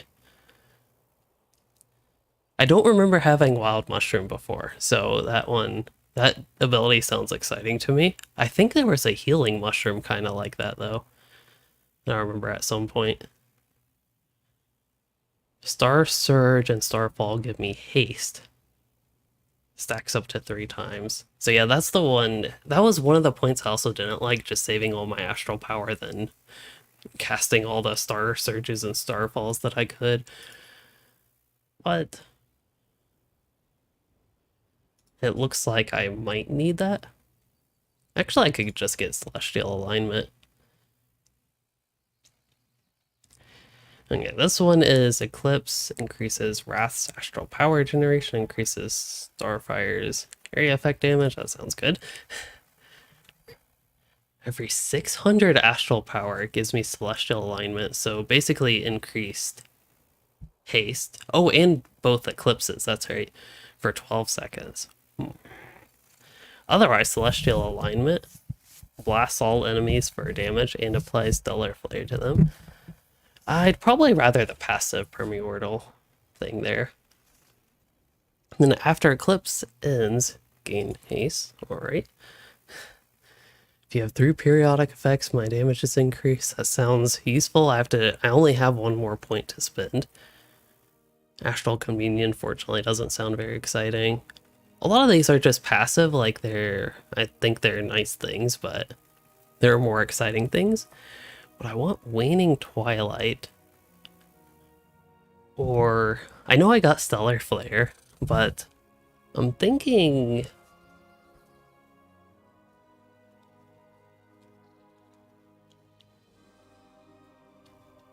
I don't know. Star Surge and Starfall. I think the increased haste, that sounds good to me. We'll get 1 point there. So I'm pretty set for the next row of talents, which I think would be like couple more levels up, and maybe I could do that. And then I'm anticipating that I'll want a lot of the healing stuff here, just to go through the overall Druid talents kind of quickly. Definitely want Moonkin form. Can you play Balanced Druid without Moonkin? Some people do. I think there's a thing that makes it like not Moonkin. I do not prefer that though. Increases the range. All of my abilities. We'll take that. Oh, I didn't even have Sunfire this whole time. That is kind of odd. But I will definitely take that. Oh, and this is the one that makes it AoE, improved Sunfire. We'll definitely want that as well. I actually kind of like Typhoon, and if I have to pick something, we'll get Tiger Dash. Wild Growth. I guess I'll be off healer style.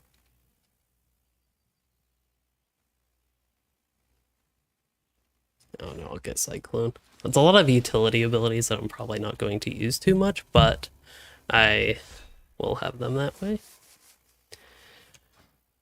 And I will go ahead and queue up. Oh, don't want to do healer. I wouldn't mind doing healer. Like eventually, again, I wouldn't mind getting to the other roles other than just DPS, but not quite yet.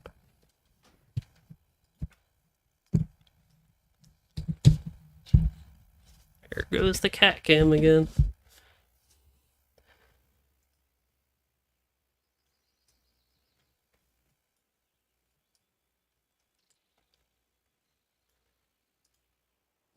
I feel like for the Druid specifically, all their things get in the way of the cast bar, so I'll move that up slightly.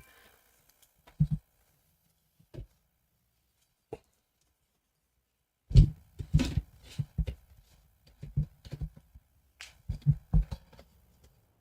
think my microphone wire was also hitting the cat cam there. But anyway, we'll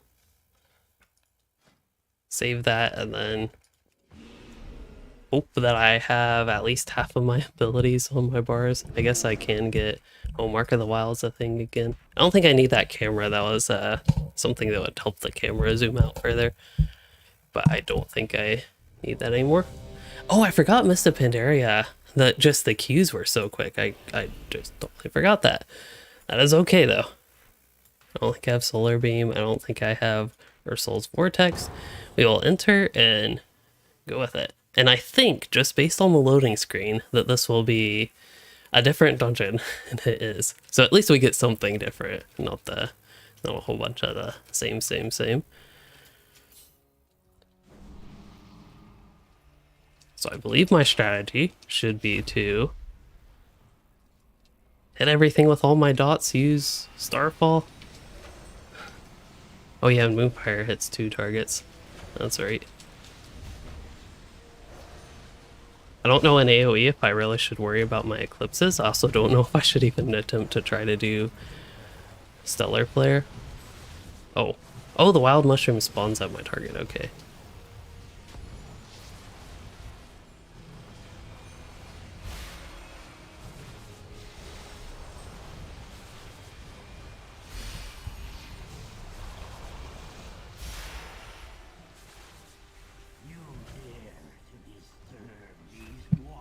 Of course, when I have hands on keyboard and mouse.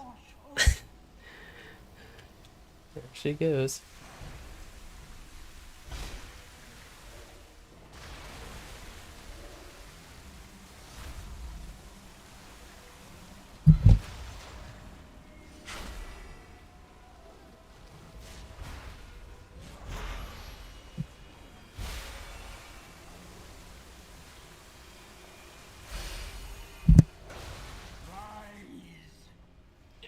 Okay. Sometimes, if I'm not way too busy with something, I don't mind turret bumping that as much, but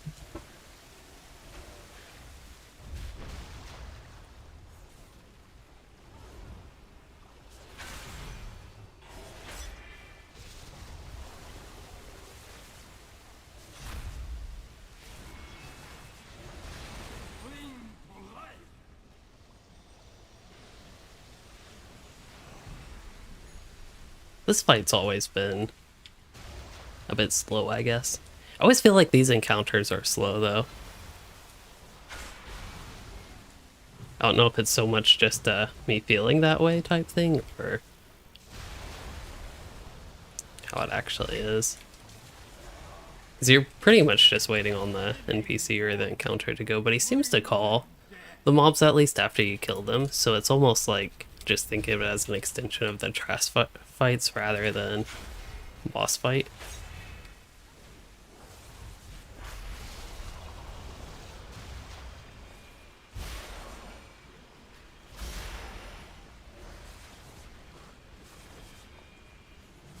Behold the power of torrential water.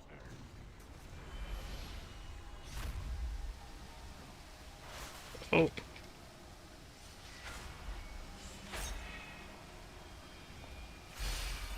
I don't think I have anything that lets me cast while moving, so eventually I'll have to move. The water's fine.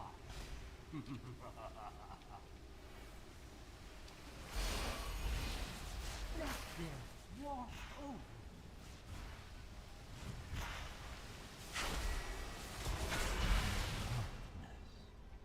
Clears. I peer into these waters and my reflection. Oh yeah, forget we have to stay here to loot. But yeah, I just don't know with Balanced Druid. It seems kind of fine right now, but it feels a bit odd. It definitely feels different. I'm guessing that's because it doesn't seem like there's as much as the cycle between where you would use Wrath and then you'd use Starfire. And it seemed to at least be very focused on just that. You there, in the rafters! My sacred library has become possessed by the Shah!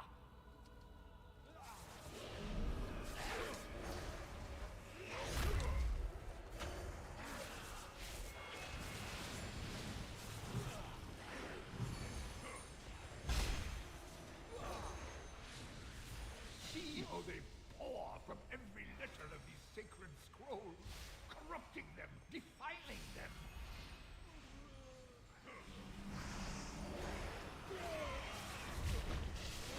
And it's also a bit hard to tell with my abilities, particularly Starfire and Wrath, just like both of them glowing so much for sometimes even a little bit different effects.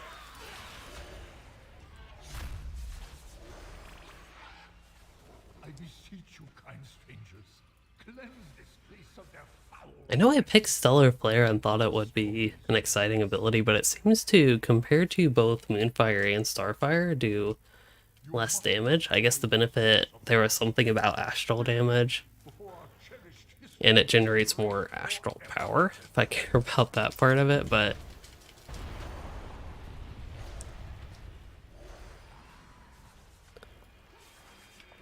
My, if I am not mistaken, it appears that the tale of oh, I don't think we actually started the boss fight yet. come to life before us. According to the legend, long ago there But yeah, even though I always have stuff to do, I still don't think I'm the biggest fan of the dynamics of the class and or the spec. It just seems like something I should like a lot more than I do. And I think ever since one, they shifted to astral power, and then also a little bit the eclipses, that's the name of the actual mechanic. I wasn't ever the biggest fan of that either. before the temple crumbles to ash.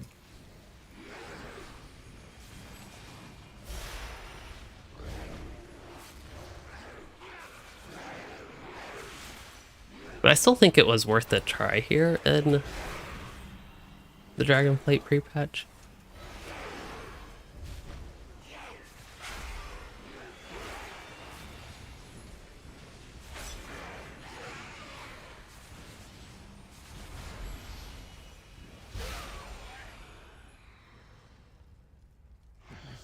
Hello, Kinjurik. Glad you love my videos. Zhao has become corrupted too? Please. Hopefully you can continue to enjoy the content. Have I thought about Evoker? I was just talking about that a little bit because it's a class I actually know very little about, but based on the name alone and knowing it's a dragonkin, I believe that's what it is, a dragonkin, it's something that definitely interests me. Because of that, I imagine it would be very fire oriented, which I would kind of generally enjoy that. And it also sounded like they do spell frost, which is mix of arcane and frost from what Sharky said. So, oh, I should end the poll. I'm already on the Moonkin. But yeah, there's definitely a lot of exciting things about it. The only problem for me to play it on Tuesday, which I think is November 15th, because that's when you can do chromie time all the way to 60, which is main thing I'm waiting to level my higher level characters for, the ones that are above 50 or above, which is 2 characters that are like 51 and 52 or something like that. But anyway, the point is that I actually don't have the Dragonflight expansion, and I'm probably going to honestly wait to buy it until it's been out for a little bit. That's at least my anticipation. I don't know if that will be the case, but that's my current plan. Maybe from the beta I can look at maybe some things people have done in the beta, just to see if it will, to me, look like it's going to be worth buying. The only reason I'm so hesitant to just straight up buy it though, like right now, is that I did not like Shadowlands and BFA. So WoW currently has a track record for its latest expansions of me not liking them. So that's my big concern there. Oh yeah, both of these. I actually don't know a single target like this. It's probably better to use Wrath if I had to guess, but I do not know. Jade Serpent, grant me strength. It also feels weird to have to reapply Moonfire, what's that other one called? Sunfire, Stellar Wrath, whatever that's called, Stellar Flare. Applying those during the eclipses also feels weird to me. Just like if I want to point out random things that I don't like so much about... Oh, that actually takes me out of Moonkin form. Pointing out random things that like just makes this spec feel weird to me. That is another one.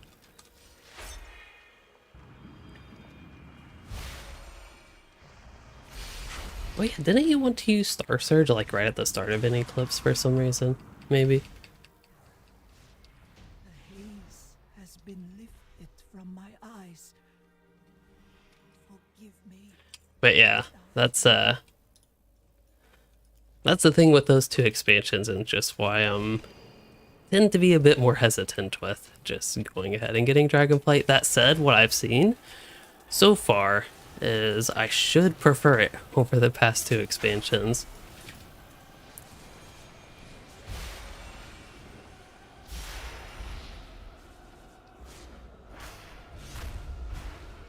Main thing with BFA is I just didn't like how the classes played, so I didn't get that far into it.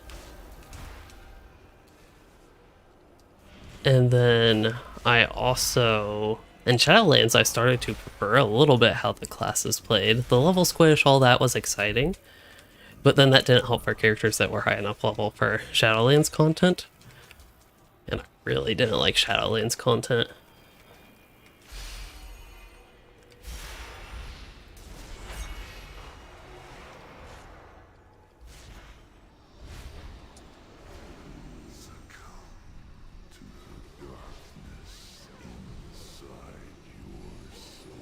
I guess I should try to kill my... I'm AoEing all theirs instead of killing mine.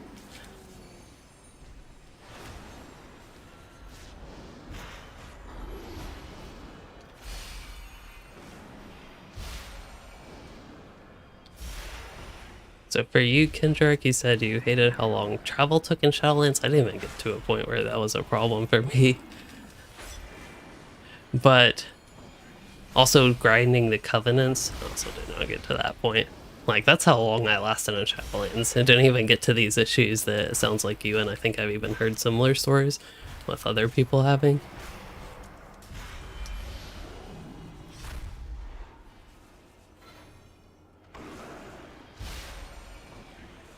Oh yeah, I need to spend my astral power. Okay, this time I will make sure I target my Figment.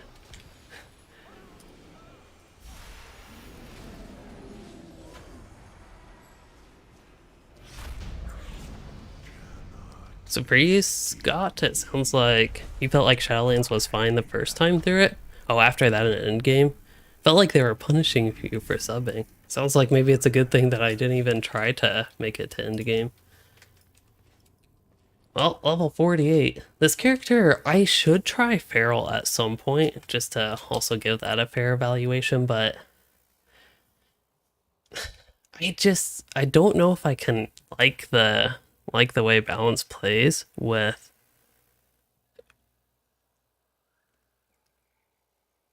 the whole Eclipse and Astral Power thing, which is like all of Balance.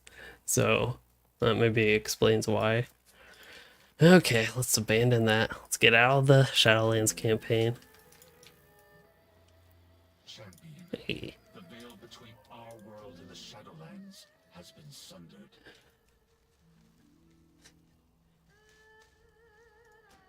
Okay, this time it seems to be staying abandoned.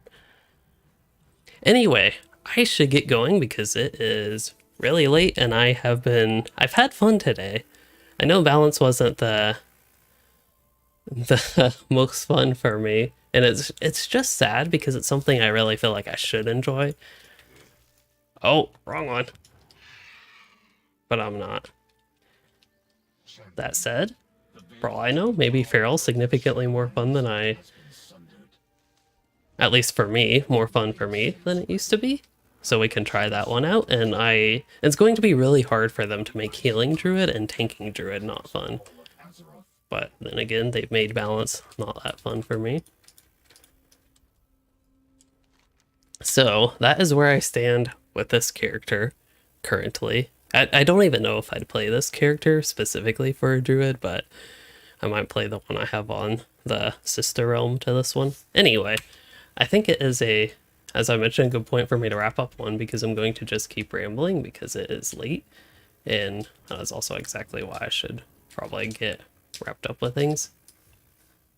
Because I need to go to bed. Signet of Randolph. I think that would be this guy. Yep. But yeah, had a lot of fun testing the way earlier. We did some Death Knight and Rogue. Rogue was a little bit surprising, I will say. Probably overall not going to be the biggest fan of that either. But that's okay. We're testing the classes that I didn't suspect would quite be my favorites. I think I'm most disappointed from today's gameplay, at least in Death Knight. I was just hoping it would be a bit more fun to me, but just it was probably similar to the Druid, just not the most fun to me. So yeah. It's something that if I'm in the mood for, I think it could definitely be fun, but I'd have to actually be in the mood for it. And pretty similar with Rogue. But still, so far, Shaman and definitely Mage are, I would say those two are top two. Warrior, I think Warrior would fit in number 3, and I forget what other characters I have played. I don't even know why I'd bother logging out. I'll just log into my Mage as I do this wrap up. So yeah, that's where I currently stand as far as finding my favorite class, finding my new main. We have done 2 streams with that so far, and so far I stand with, if I'm looking at specs specifically, I do agree Enhancement Shaman and Fire Mage are my top 2 right now. Still have to test the other specs with Mage, and I still have to do a lot of the tanking and healing stuff just to be completely fair. And I actually have a talent to spend on this Fire Mage, so that's actually really exciting. I'm guessing it would either be Kindling or 2 points in Fevered Incantation to help get me Hyperthermia, but I think I'll do Kindling for now. And there we go. Okay. Just to spend the talent for the last part of the stream. So yeah, a lot of exciting things to look forward to. I still have not done... I need to do Ret Paladin. Demon Hunter is one I don't expect to enjoy, but still want to give that a fair shot, hopefully. And then we need to check out Hunter. That whole class. I think all 3 specs I will want to test out with Hunter. And Monk. So there's still quite a bit to test. But I'm definitely leaning towards what have been 2 of my classic favorites, which are indeed Mage and Shaman. And on that note, I'll go ahead and get wrapped up with things. So I hope you all enjoyed this stream and all the classes that we have tested today. And if you did, please consider liking and subscribing for more, or becoming a channel member to support the content and the cats. And thanks for joining, chatting, and watching, everyone.